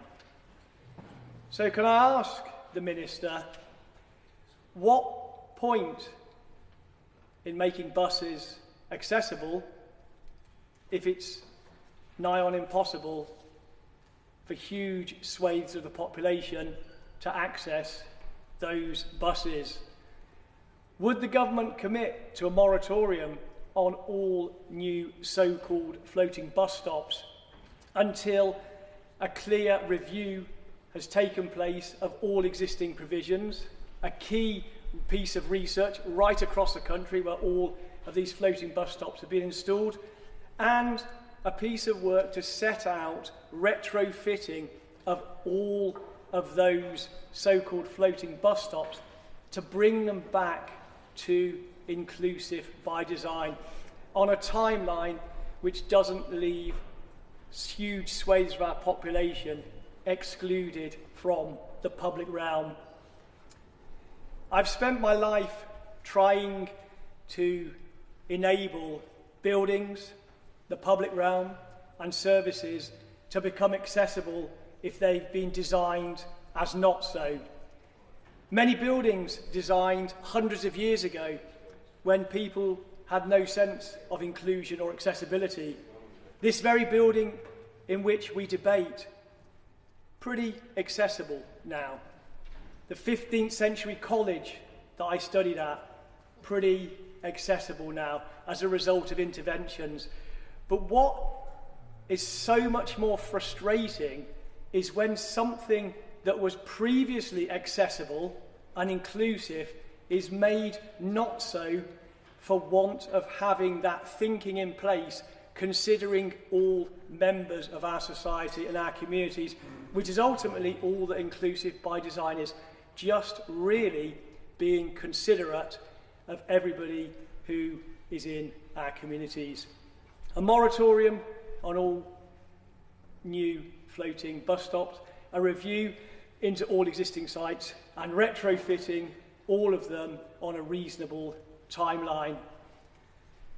Would the Minister agree that a cardinal principle of any bus stop is that it is a bus stop where you can access the bus and alight the bus directly onto the curbside? My Lords, in conclusion, we don't yet have public transport in this country. We have transport accessible for some of the people, some of the time. If you're blind, a disabled person, an older person, someone with young children in a pram, a buggy, a pushchair, or indeed someone who just doesn't want to have to run the gauntlet across a live cycle lane with no assistance provided to them. Transport, some of the people, some of the time. Can I ask the Minister, when will the government be able to say we have public transport inclusive by design, accessible by all? Inclusive by design, accessible by all. Now that would be something well worth the prefix of public transport. Lords, I'd like to associate myself with the many noble lords who've paid wonderful tribute to the noble Baroness Randerson. I used to work with her very closely when we were in opposition, and we learned a lot. We learned so much from each other, and she's a real loss, and I'm so pleased that so many noble lords have recognised this and spoken about it, because she's almost unique, and I think it was really wonderful. We shall really miss her. My Lords, I'm grateful also to my noble friend the Minister for sparing time to meet me and no doubt others before this bill, because it's quite a complicated bill. I've got a few questions I want to ask him about it, most of which he'll have heard already.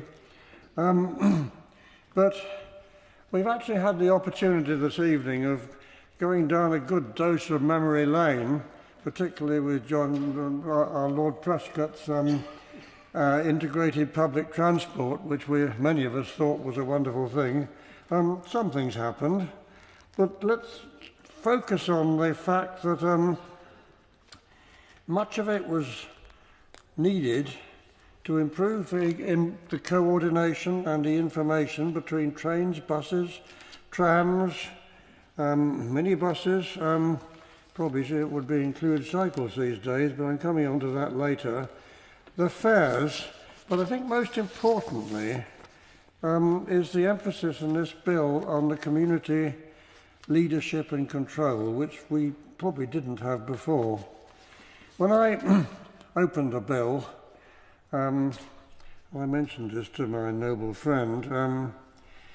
It's all very interesting, and Clause 1, subparagraph 4, defines a franchising authority. But I asked him, well, what is the definition of a bus or a bus service? And we had an interesting little discussion about that, because it clearly doesn't include trains, but we've got to think about why. Is it because they use steel wheels as opposed to rubber wheels? What about the new tram system that's being developed in Coventry? A lightweight tram, which I think has got an enormous potential. Is that a tram or a bus service? And how much of the content of this bill should actually apply to whoever is running that tram service? Because so many of the things in this bill would actually apply to them as well. I suspect many of them will accept it. So, my Lords, the community aspect is something which I think my noble friend has been focusing on, and quite rightly so too. It's local control, local flexibility, and giving local leaders, as it says in the explanatory memorandum, paragraph 6, the freedom to take decisions to deliver their local transport priorities. And that's empowering LTAs and reforming the funding. That's an easy one, isn't it, or not? Allowing every community to take back control of their buses, accelerating the franchising process, and ensuring that the provision of socially necessary local service is considered appropriately, as well as encouraging public ownership. Now, the encouraging local authorities to provide better local services, which of course is something which is particularly important in the country, is something which I hope the government will stick with, because when the Secretary of State launched this bill on the 17th of December, she stated, and I quote, that the introduction of Bus Services Bill marks the next step on our journey to overhaul how bus services operate, delivering on our commitment to improving living standards across the country. And I think that's the most important bit about that is the living standards across the country. And I hope my noble friend can give me some comfort that that will include within the bill the capability of applying these things to the public transport services that people rely on across the country. We can go into services in many details, but I don't think it's the time to do it now. So, my lords, when it comes to devolution, I think there's a certain amount of uncertainty about who can be a local transport authority and the difference between what we would call the LTA, the franchising authority, if it's the same thing, and the enhanced partnerships, and even service agreements. All this probably will end up with debates about money, but also on who is actually in control. Because one of the questions I put to the Minister was, this is all very well. We've got local authorities around the country, some of whom doing very well, as we've heard about Manchester, and other places which, frankly, we've heard a few examples or two, are doing pretty badly.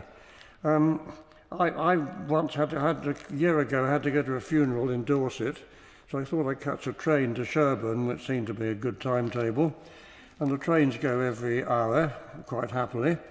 But the connecting bus to where the funeral was a frequency of 1 hour, 1.5 hours, not 1 hour, 1.5 hours, and conveniently it left the station at Sherborne 5 minutes before the train arrived.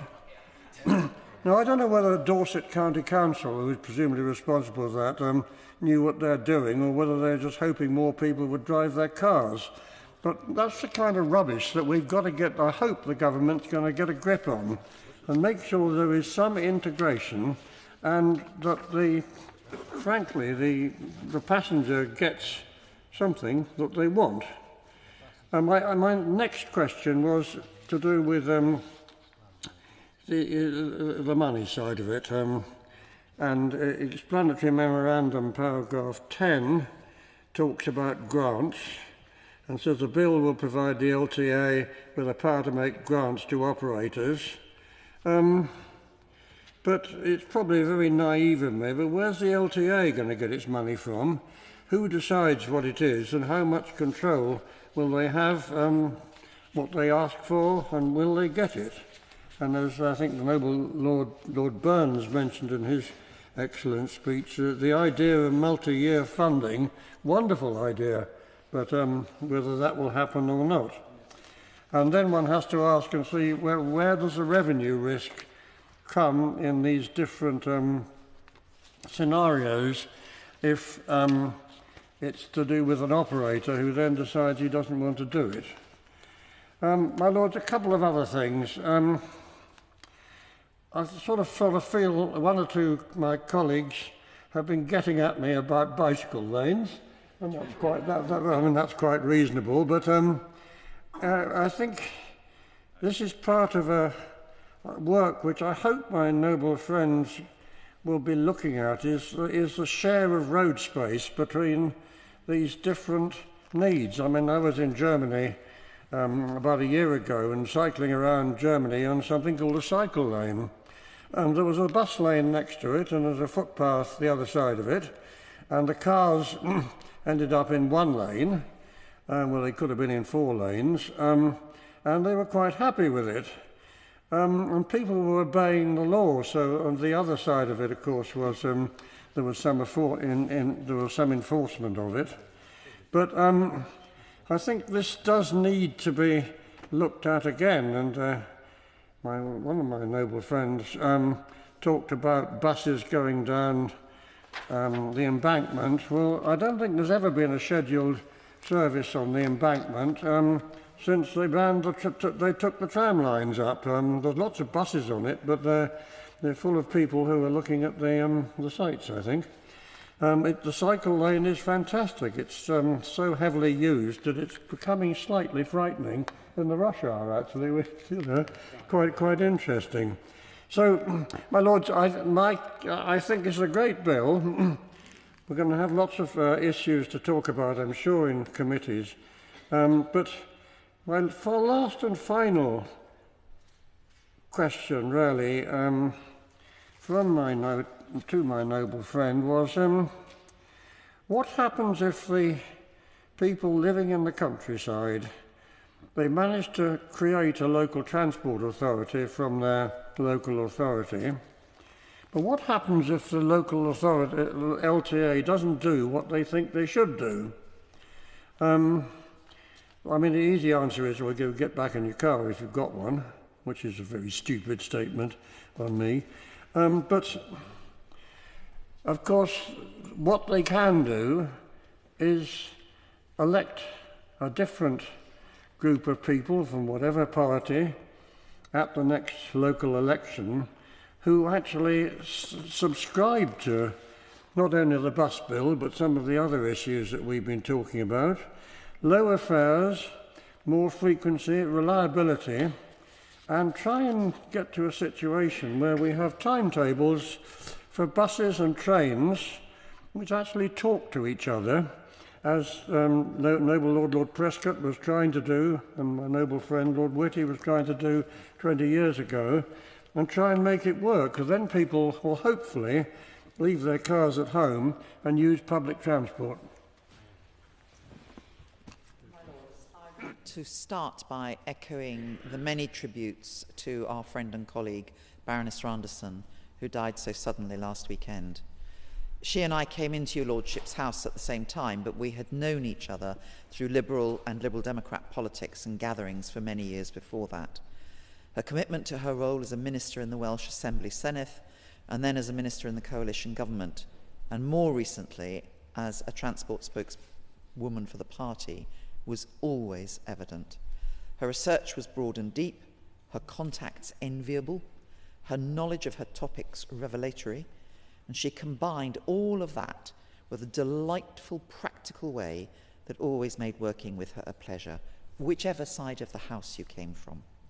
She is already sorely missed, and I want to send love and support to her family and her many friends. It was typical of her that she was working last week, having various conversations with those of us on the benches speaking today. And thus we are, despite our grief, well prepared because of her as our team leader. And it's a pleasure to echo Lady Pigeon's opening comments, of which I think Jenny would approve, that there is much to commend in this bill, but there are matters that we want to question the Minister about, and we may want to lay some probing amendments at committee stage to enable us to have a fuller debate.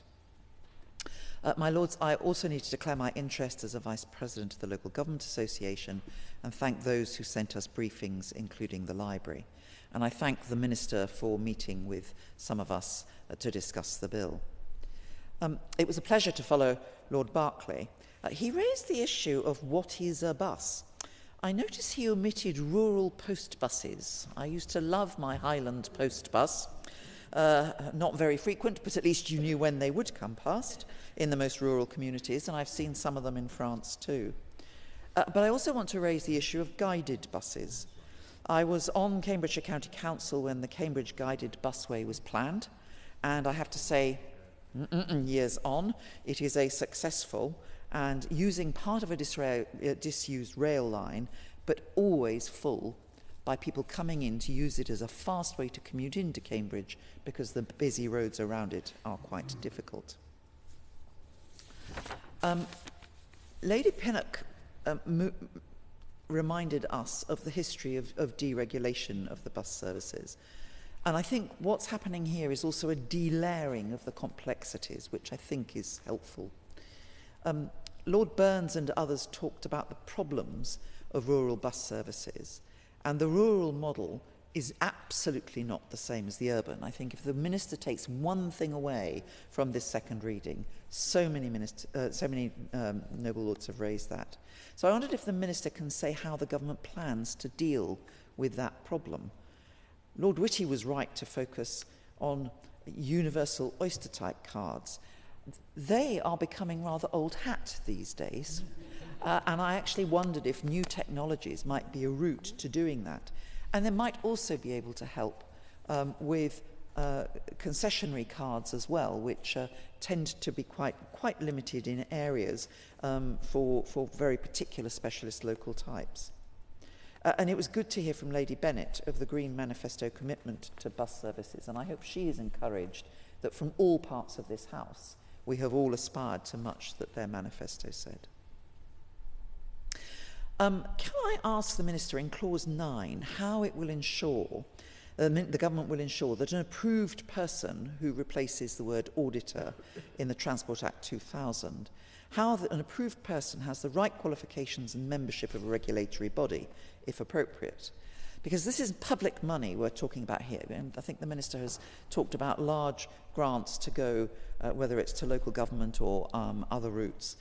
So it is important that what was the auditor, which is a well-known and understood qualification and level of skill.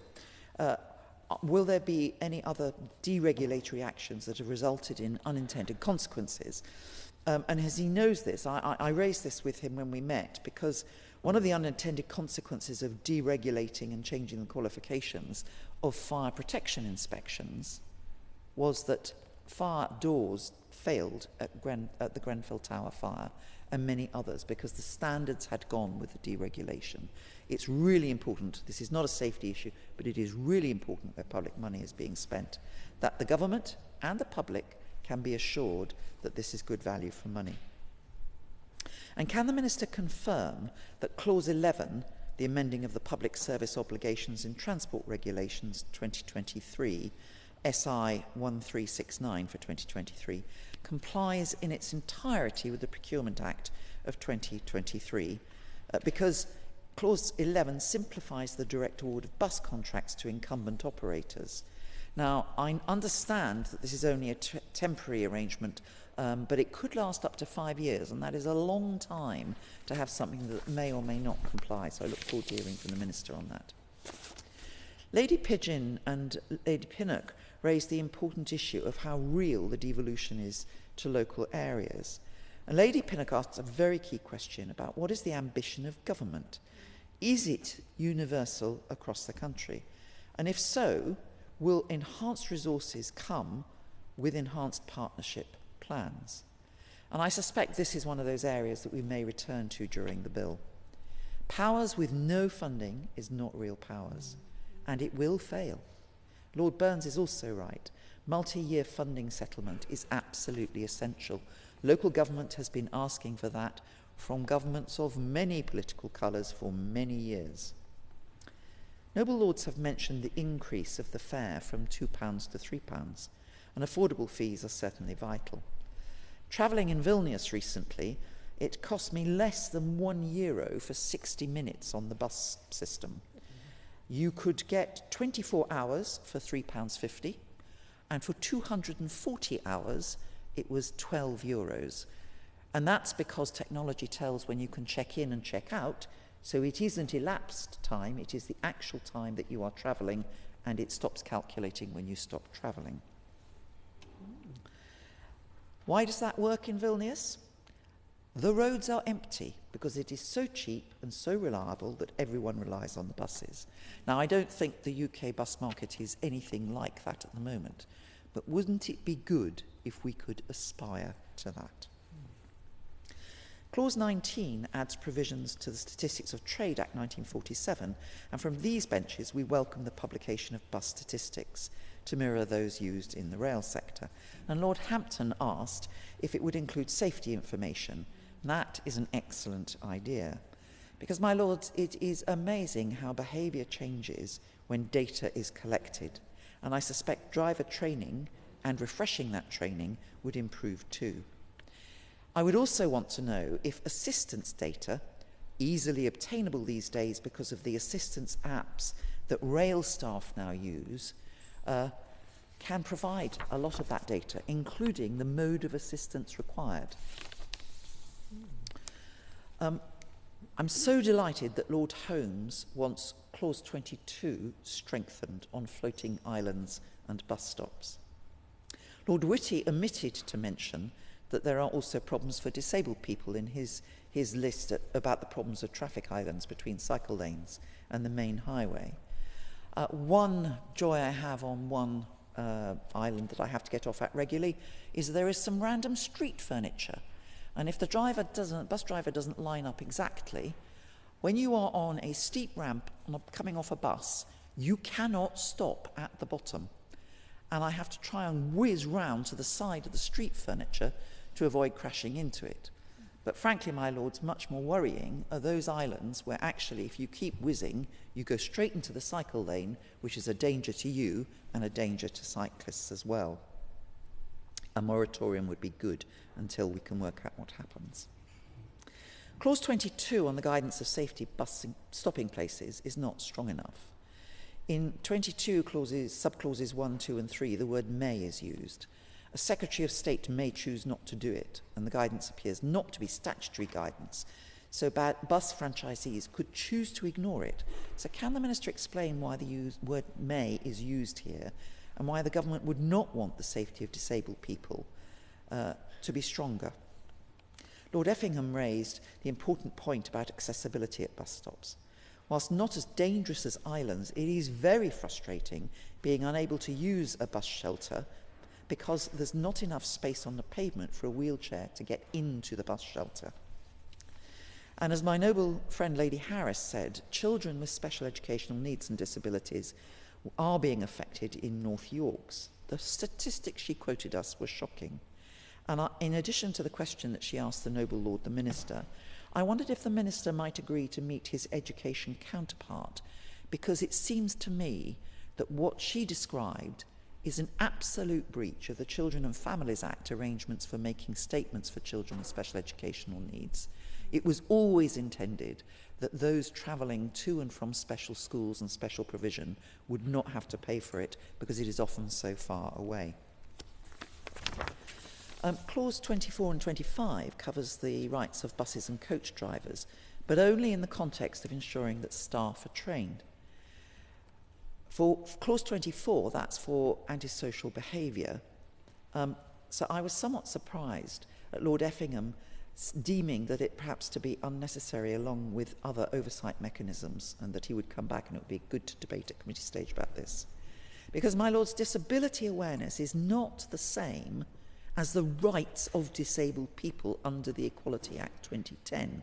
And it's clear from this bill, and also from the Supreme Court judgment in 2016, brought and won by the wonderful disability campaigner Doug Paulley, where the vehicle to ensure accessibility, sorry, and I don't mean vehicle in the sense with wheels, I meant the legislative vehicle to ensure accessibility for disabled people was enacted through bus driver regulations. They are not the same thing.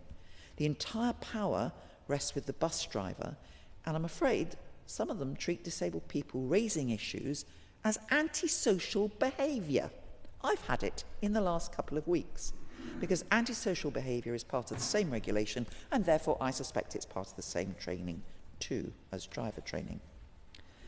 Lord Holmes referred to audio on buses, but we need to remember that it's not yet universal even in London. There is one route I use regularly, where I have to sit in a wheelchair space in reverse and there is no audio. And I have to tell you, it is pot luck if you get off in time. Can the Minister say why the government has not chosen to follow their own example in the Passenger Railway Services Public Ownership Bill this last year that your Lordship's House debated in the autumn? And I hope they are prepared to consider that the Equality Act 2010 is added specifically. So in conclusion, I think Lord Whitty was right in saying we need a revolution in bus services in rural areas and towns. It is important that we address accessibility and rights, including, by the way, the driver's rights that other people have spoken about. And we need to make sure that the new franchise systems are value for money, that they are truly accountable, and that they are truly devolved. From these benches, we are looking forward to the next stages of the bill and to the Minister's response.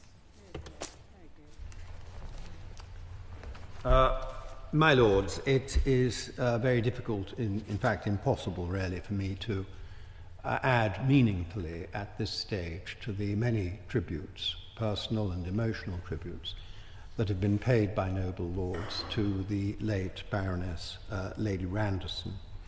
I knew her since I entered the House, but only rather distantly as a figure who spoke authoritatively and compellingly from the Liberal Democrat benches on the subject of transport. But over the last few months, as I've taken on this role, I have had the opportunity of getting to know her better, and indeed, if I may say so, developing a degree of affection for her rather shrewd sense of humour over that period. Others know her a great deal better than I ever achieved, and I regret that I shan't have the opportunity to develop that personal regard that was growing that I had for her. We shall miss her very much. I'd like also to thank the noble lord and his officials for the time that they have given to briefing me on this bill. And I wish to thank all noble lords who've spoken in this debate. My lords, turning to the bill itself, I had a message from a foreign friend over Christmas asking me what it was like living in the socialist paradise, which led me to reflect a little bit on the nature of the government. And what strikes me about the government, and it's present here again, is not really its socialism, though there's a degree of that. It's the fact that this is a government that is almost solely focused, utterly focused, on the public sector. The public sector is the solution to everything. And of course, the policies of the public sector unions are determinative. And so it is that we come to this essentially public sector bill that is fundamentally driven by a rather narrow ideological approach. It is statist, it is anti-enterprise. It is also mildly nostalgic and backward-looking. It's a sort of return to the Attlee government, is essentially what we're being offered today. Now, our first objection to the bill, therefore, is that it is bureaucratic, it is anti-enterprise, and through franchising, it is likely effectively to snuff out a number of private sector businesses, which will be reduced to becoming not entrepreneurial entities at all, but merely agencies of the state operating to a fee and doing what the state instructs it to in terms of routes and services and charging the fares that the state, through the local transport authorities, has set for it. Now, the noble lord himself knows from his time as the owner of a private bus company the benefits to passenger service of private businesses. The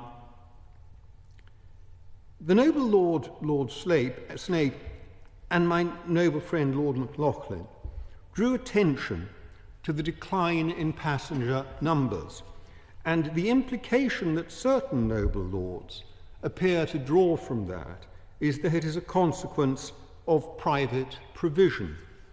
The same noble lords, however, do not give credit to the private sector for the very large, the massive increase in usage of railways under privatisation. And I think in that case they're probably right as well to some degree, because the point is that both bus demand and rail demand are subject to stronger fundamental forces. And that is the fundamental problem that the government has in trying to revive the sort of 1950s vision of bus services that we see in this bill. The fact is that in the case of rail, they hope to benefit from a secular rise in demand for rail passenger services. In the case of buses, they can only hope to prop up what is in fact a secular fall, a decline in demand for for bus services. And that is, a number of noble lords have pointed this out, that is very expensive indeed to do. And the noble Lord Snape gave some illustrations of how expensive, in fact, that might be.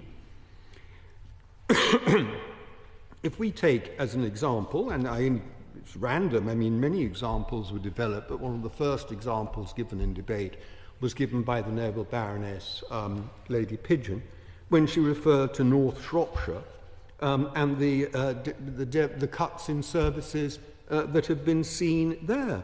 Does anyone really imagine that those cuts can be reversed and restored without very heavy public expenditure?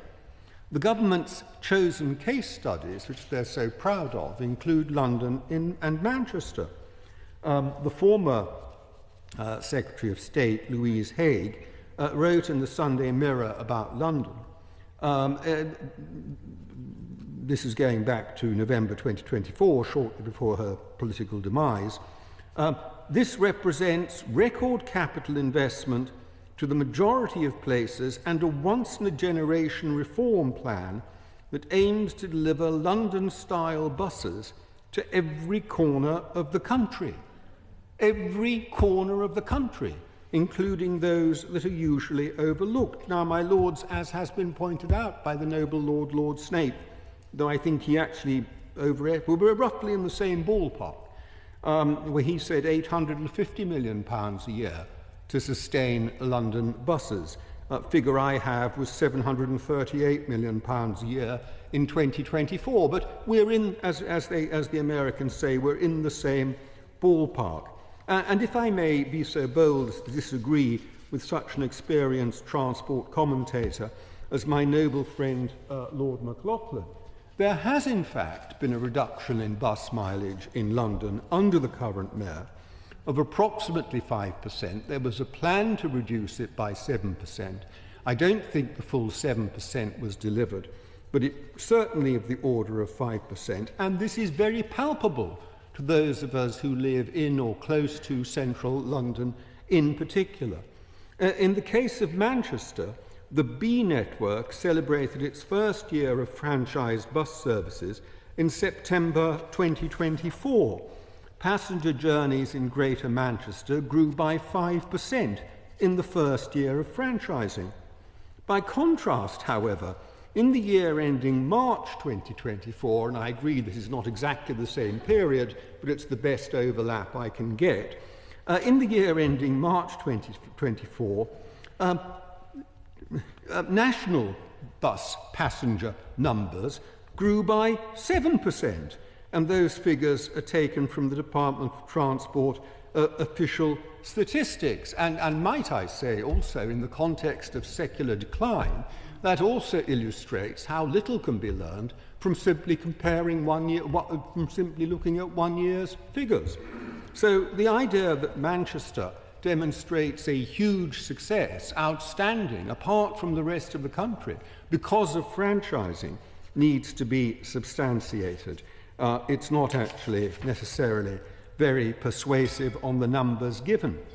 And as my noble friend, the Earl of Effingham, pointed out, the establishment of the Greater Manchester B network required over £1 billion of central government investment. Now, if you're spending the thick end of £1 billion a year sustaining the London bus network, you might regard a one-off payment of £1 billion to Manchester as mere small change.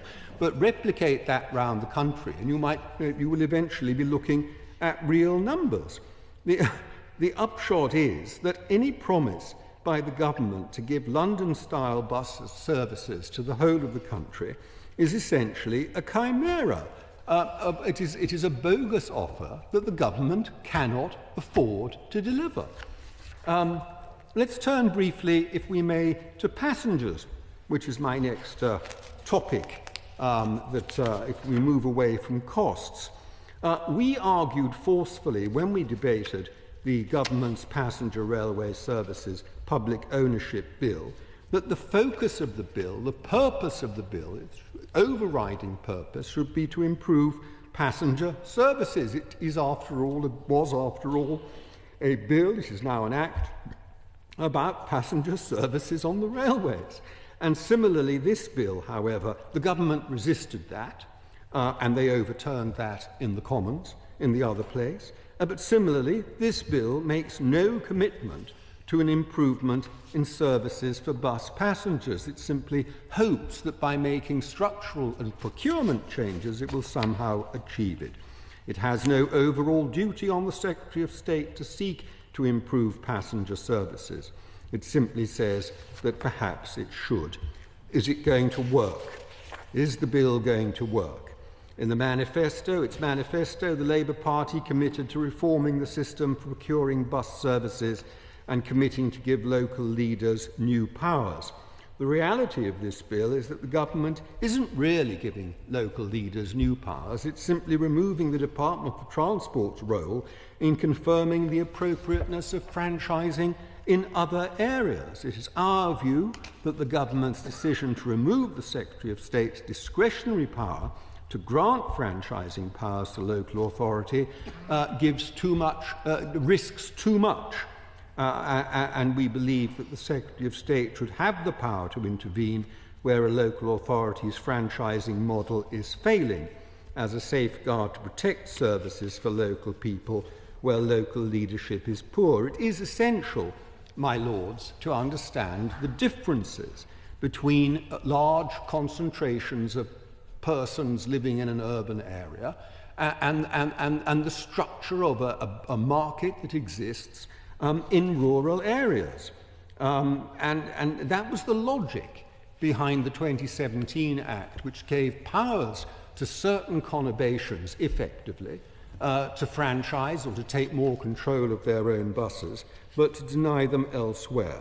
And extending that power throughout the whole country is, I'm afraid, to take a chance and to offer a bogus perspective to the public. The vast majority of local transport areas, authorities, will not have the skills to plan routes, to assess demand, to set fares, and to introduce a ticketing system. No doubt we'll be told that the Bus Centre for Excellence will be deployed to help them.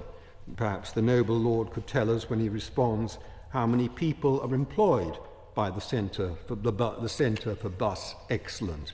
And as other noble lords have said, the consequence of this is that this bill has no answer for the needs of rural communities. We do believe that there are some subsidiary elements of this bill that are welcome, for example, closing the loophole on the safeguarding of children who are using or are being transported to school on independent school bus services. But we do have other concerns, which I will briefly run through because we'll have an opportunity to discuss them further in committee. The first is the relative silence of the bill on ticketing is remarkable. As the noble Baroness Lady Brinton, who is always ahead of the game, said to the rather older members of the House, perhaps, Oyster cards are not where it's at anymore. And I think contactless payment, at the very least, is what one should be looking at, rather than a bespoke Oyster card type system. But it is remarkable how little the bill has to say about that, and about, as she said, the ability to deploy that payment method outside one particular local transport area. Where is the bill taking us on that? What does the government have in mind? Data collection is very, very important, but more important than data collection is its dissemination. In London, the data collected by Transport for London is available free to all app developers. Is it the government's intention that that should be the case with the data collected nationally, or is it, heaven forfend, the secret plan of the Department for Transport to develop their own app to disseminate this on an exclusive basis? I think we would like to know. The training of bus drivers in relation to disability in particular is very important, but I am concerned, and the noble Lord the Minister knows that I have expressed this to him already privately, I am concerned about the implications of the passage in the bill which relates to drivers being trained to tackle antisocial behaviour and potentially violent activity. It is, in my view, it's my very clear view, and I suspect it is on reflection the noble Lord's view, that it is not right to expect, or for the public to expect, bus drivers to put themselves at risk to confront incidents that the police would tackle by deploying 2, 3 or 4 uniformed officers. I think we have to be very realistic about this, and we will want to explore this when the bill is in committee. Safety, of course, is terribly important, as the noble Lord Hampton made clear. And I think it is worth asking the question to what extent the franchise model contributes to a sort of aggressive bus management that might lead to buses being driven less safely than might otherwise be the case. I said earlier that the bill had a sort of nostalgic back to Attlee flavour to it. One way of illustrating that is that it completely fails to mention anything to do with demand-led transport. It's very much a fixed route type traditional bus service that the bill envisages. But in fact, in many rural areas, demand-led transport might well be, and is already proving to be, a much more effective way of providing affordable services to communities. And the bill, as it stands, contains almost no provision for that and no reference. And it will be hard to see how that fits. It will be interesting to see how that fits with the franchising system. My Lords, I'll conclude. This is an ideologically driven, backward-looking, bureaucratic and expensive bill. We, for our part, on these benches, shall do our best to improve it.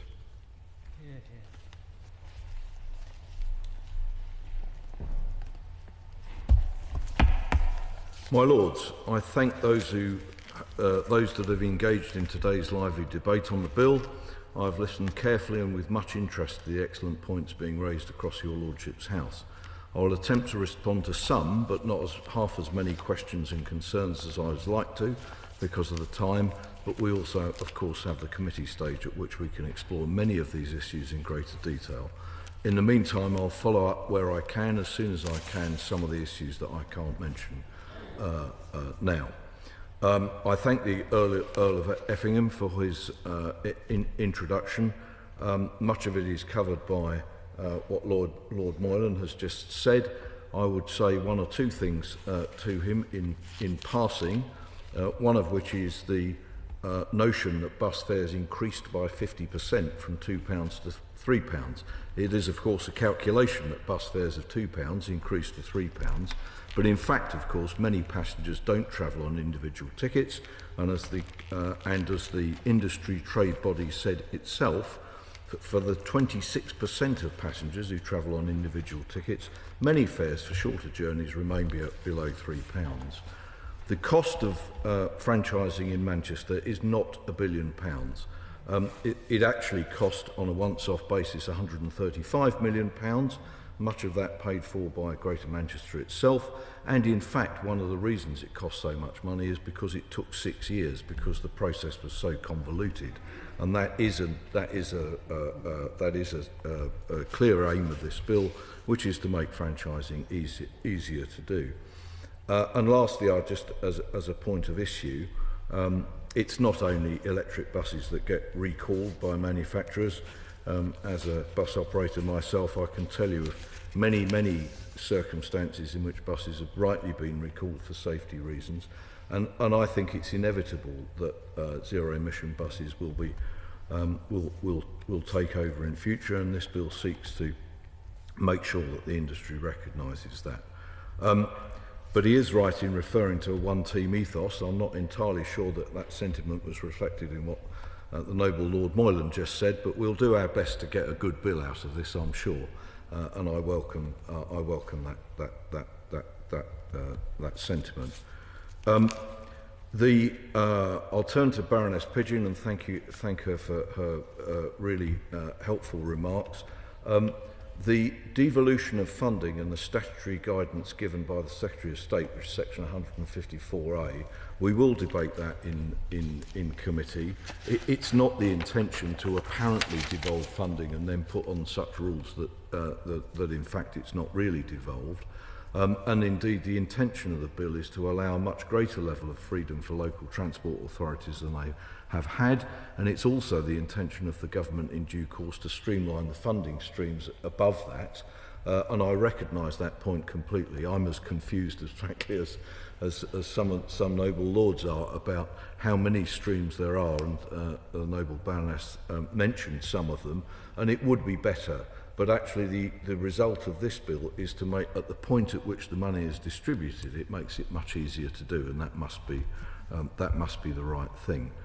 I recognise the points about young people's fares. Of course, that there are already local transport authorities that give concessions to young people, and certainly nothing in this bill will prevent that. But I think the wider point, which we'll come to again and again with this bill, is that this is designed to give local transport authorities more freedom.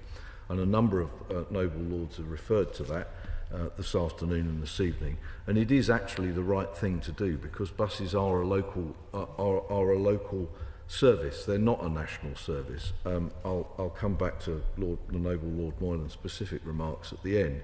But the clear intention of this bill is to allow local transport authorities to decide what methodology of providing a service is best for them, and then to do it. I was much heartened by hearing from the noble Lord Burns, as a former permanent Secretary of the Treasury, that he welcomed multi-year funding, and I will reflect with my colleagues in government how what his experience is of that. And of course, we have to wait for the spring financial statements to know what this government is able to do in the straitened financial circumstances in which it finds itself. He and others have referred to open data, and I can certainly commit to the fact that open data is the intention of this bill and of the government. And the intention of open data, of course, reflecting Lord Moylan's recent point, is that it should be free. And that is the right thing to do. If you want public transport usage to increase, then the data should be available.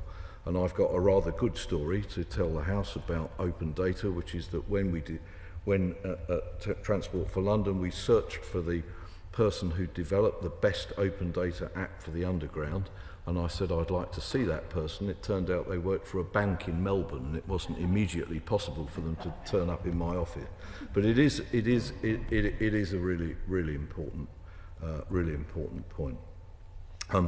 Lord Whitty and others referred to integrated ticketing, as did the noble Lord Hampton, and I will write to them about that. It is obviously the intention of having integrated ticketing. It's one of the attractions of franchising that it enables that to happen. And one of the weaknesses of commercial bus provision outside London, frankly, is the degree to which individual operators would rather offer that technology but only on their own buses, whereas actually what the public and the passengers want is for it to be available on every bus. And I know that my noble colleague here from Leeds and West Yorkshire has some experience of that, and it's obviously desirable for passengers, particularly in urban areas, to be able to use any bus and for the ticketing system to be consistent.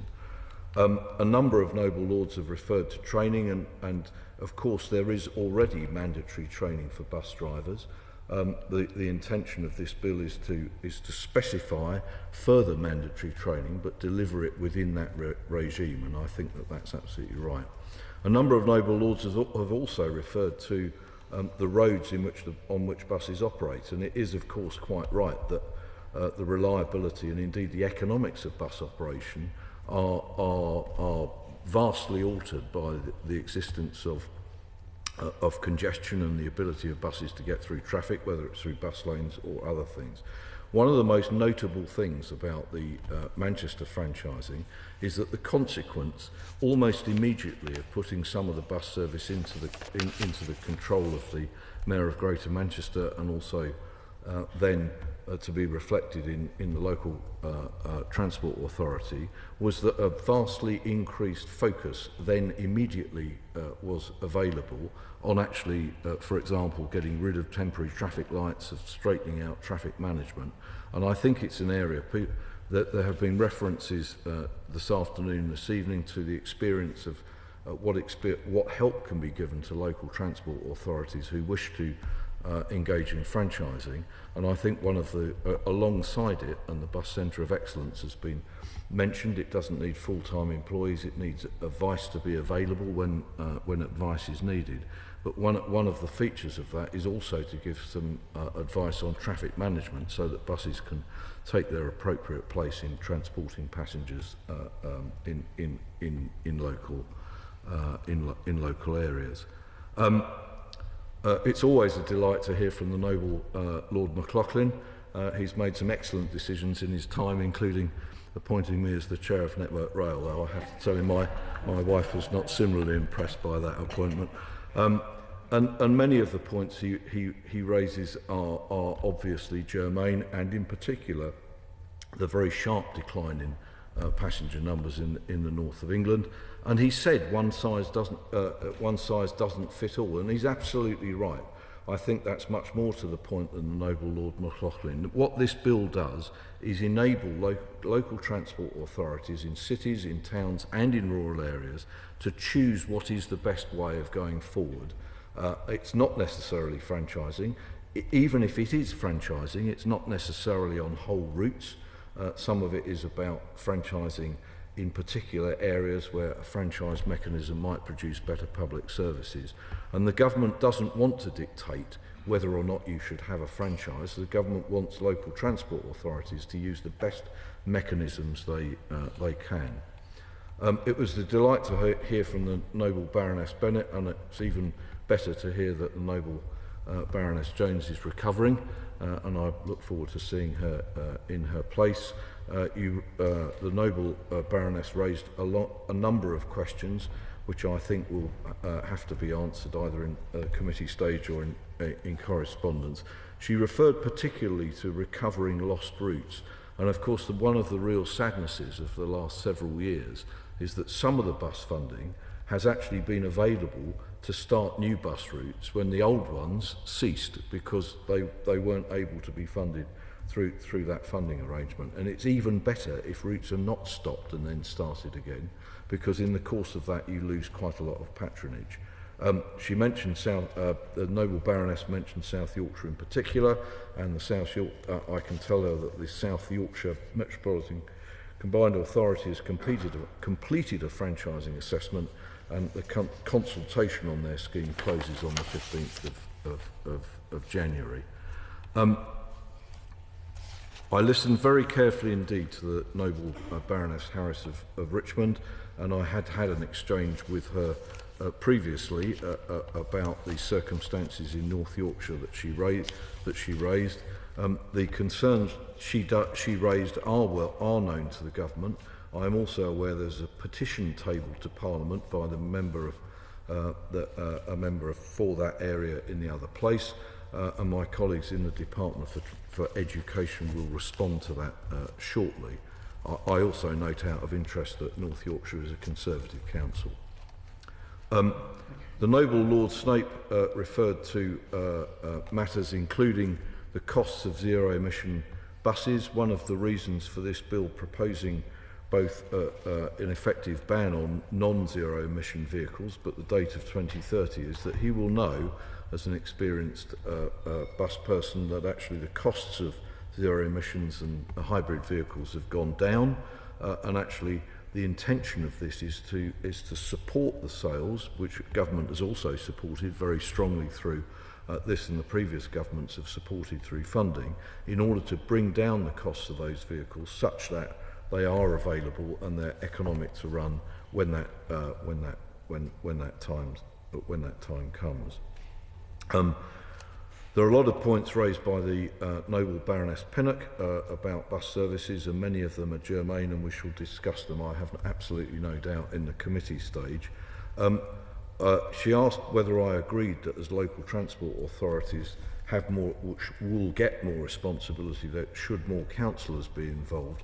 I'm not sure that's my job to decide that, but what I would say, and it's been mentioned before, is that certainly help might be needed in some of these arrangements, and I do know, and I think it's quite well known, that actually the quality of passenger transport in local transport authorities does depend on having expertise, and in that sense, and in that matter, I agree also with the Noble Lord Moylan.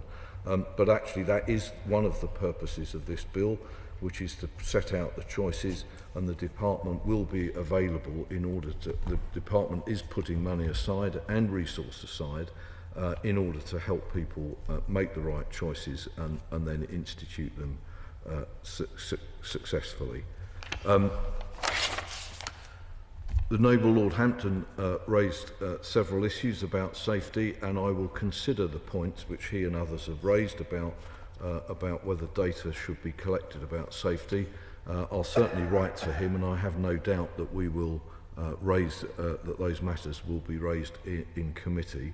I don't drive passenger service vehicles in service very often now, but my technique in keeping time was always secondary to road safety, and my belief is that very widely in the bus industry that's still true, if only because financially bus operators and for that matter local transport authorities that choose to operate buses will always be subject to the costs of insurance. But we'll have a further look at driver welfare, and no doubt we will discuss it. He also raised data sharing, which I've already referred to. It was extraordinarily kind of the Noble Lord Holmes to refer to London 2012. It now seems quite a long time ago. I don't claim that it is a long time ago, Lord Moylan, I completely agree. But the only thing I wanted to say is that I don't claim particular credit myself. If you lead a team, you should give the credit to the team that you lead and not take it all yourself. His much more important points are about inclusion and accessibility, and I absolutely recognise the points he's making about the accessibility of the bus service to people with disabilities. I do note his contention that Section 22 doesn't go far enough. What I do promise to do, but I'm sure that we'll discuss it in committee, is to go and look at the degree and extent to which Section 22 can answer his points. He must be able to see that actually the intention of Section 22 is to make an improvement in bus stopping areas, and also to for the Secretary of State to give some guidance which ought to be mandatorily taken into regard by local transport authorities and indeed local highway authorities.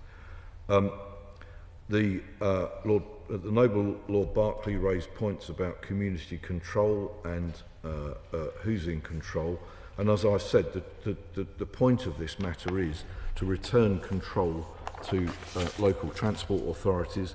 And he also raised the question, and I think he largely answered it himself, about what happens if local transport authorities don't do their job, and the answer is that one would hope that the citizens of the local transport authority would vote them out for not doing their job. That is the remedy. I don't think the Secretary of State coming down on local transport authorities like a ton of bricks is a very satisfactory alternative to that, and we want to return control to the people who should rightly have it. I would say to him, incidentally, that there have been bus routes down the embankment since the trains went. I used to travel on Route 109, but it doesn't do that anymore. The Noble Baroness Brinton also raised some really important points in this bill. She raised clause 9 about approved persons, and we will discuss in committee, but the intention is not to deregulate approved persons. The point is to widen the range of approved persons, but they should, I completely agree with her, have some qualifications. It can't be the case that you can be unqualified and make a judgment about whether a franchising scheme is right or not. She asked on clause 11 whether that complied with the procurement regulations, and I am advised that I'm able to tell her completely that it does. She welcomed clause 19 and also referred to assistance data, and we will take that away and see what can be done. I think bringing data on bus service usage into the 21st century is quite important, and I'm sympathetic to the idea that collecting data, as long as it isn't a burden to bus operators or indeed local transport authorities, is the right thing to do, so that we know what's really going on. I note very much and very clearly her comments about clauses 24 and 25 about diversity training not being the same as the rights for disabled people, and also what we did with her great assistance in the Passenger Railway Services Public Ownership Bill, referring to the Equality Act, and I'll go away and reflect on that. And then lastly, I'll come to the Noble Lord Moylan, who has some extraordinary views about socialist paradises and returning to the era of the Attlee government. I find it particularly extraordinary because I know that the Noble Lord has such a strong view about the autonomy of local authorities, and I think what this bill is intended to do is to return bus services to the autonomy of local authorities, and for the Secretary of State not to intervene so much in the provision of services. There is also, I have to tell him, a huge disparity in the provision of bus services currently across Britain. And not only, as he knows, was I responsible for the bus service in London, but for a measurable length of time I was also responsible for the bus services in what was laughingly called South East England, but apparently included Norfolk, Northampton, Leicester and Southampton.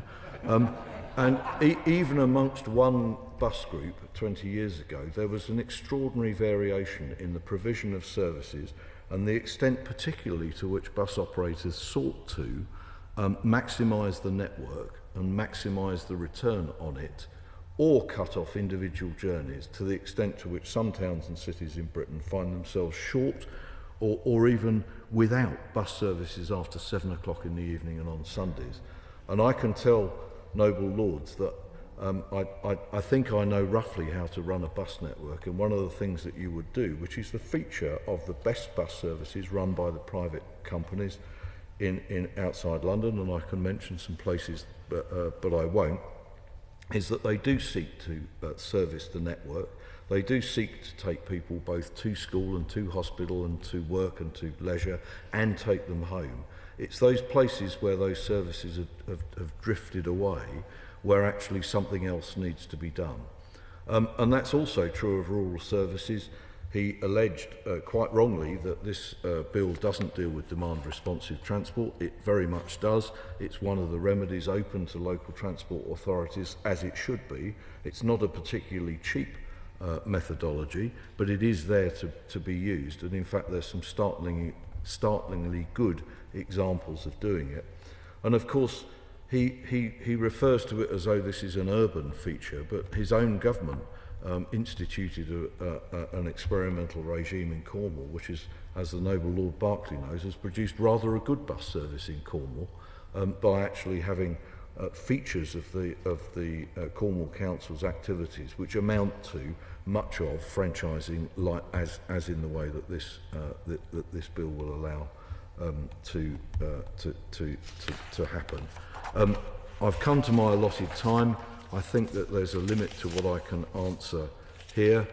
As I set out today, the bill's primarily about empowering local leaders wherever they are, and it's a privilege to bring this forward to your Lordship's House for the second reading. I thank all lords who have participated in today's debate, I welcome the support of those who've spoken in favour of the bill's measures, and I look forward to the continuing debate of the bill during the Grand Committee. I beg to move. The question is that this bill be now read a second time. As many are of that opinion should say content. The contrary not contents. The contents have it.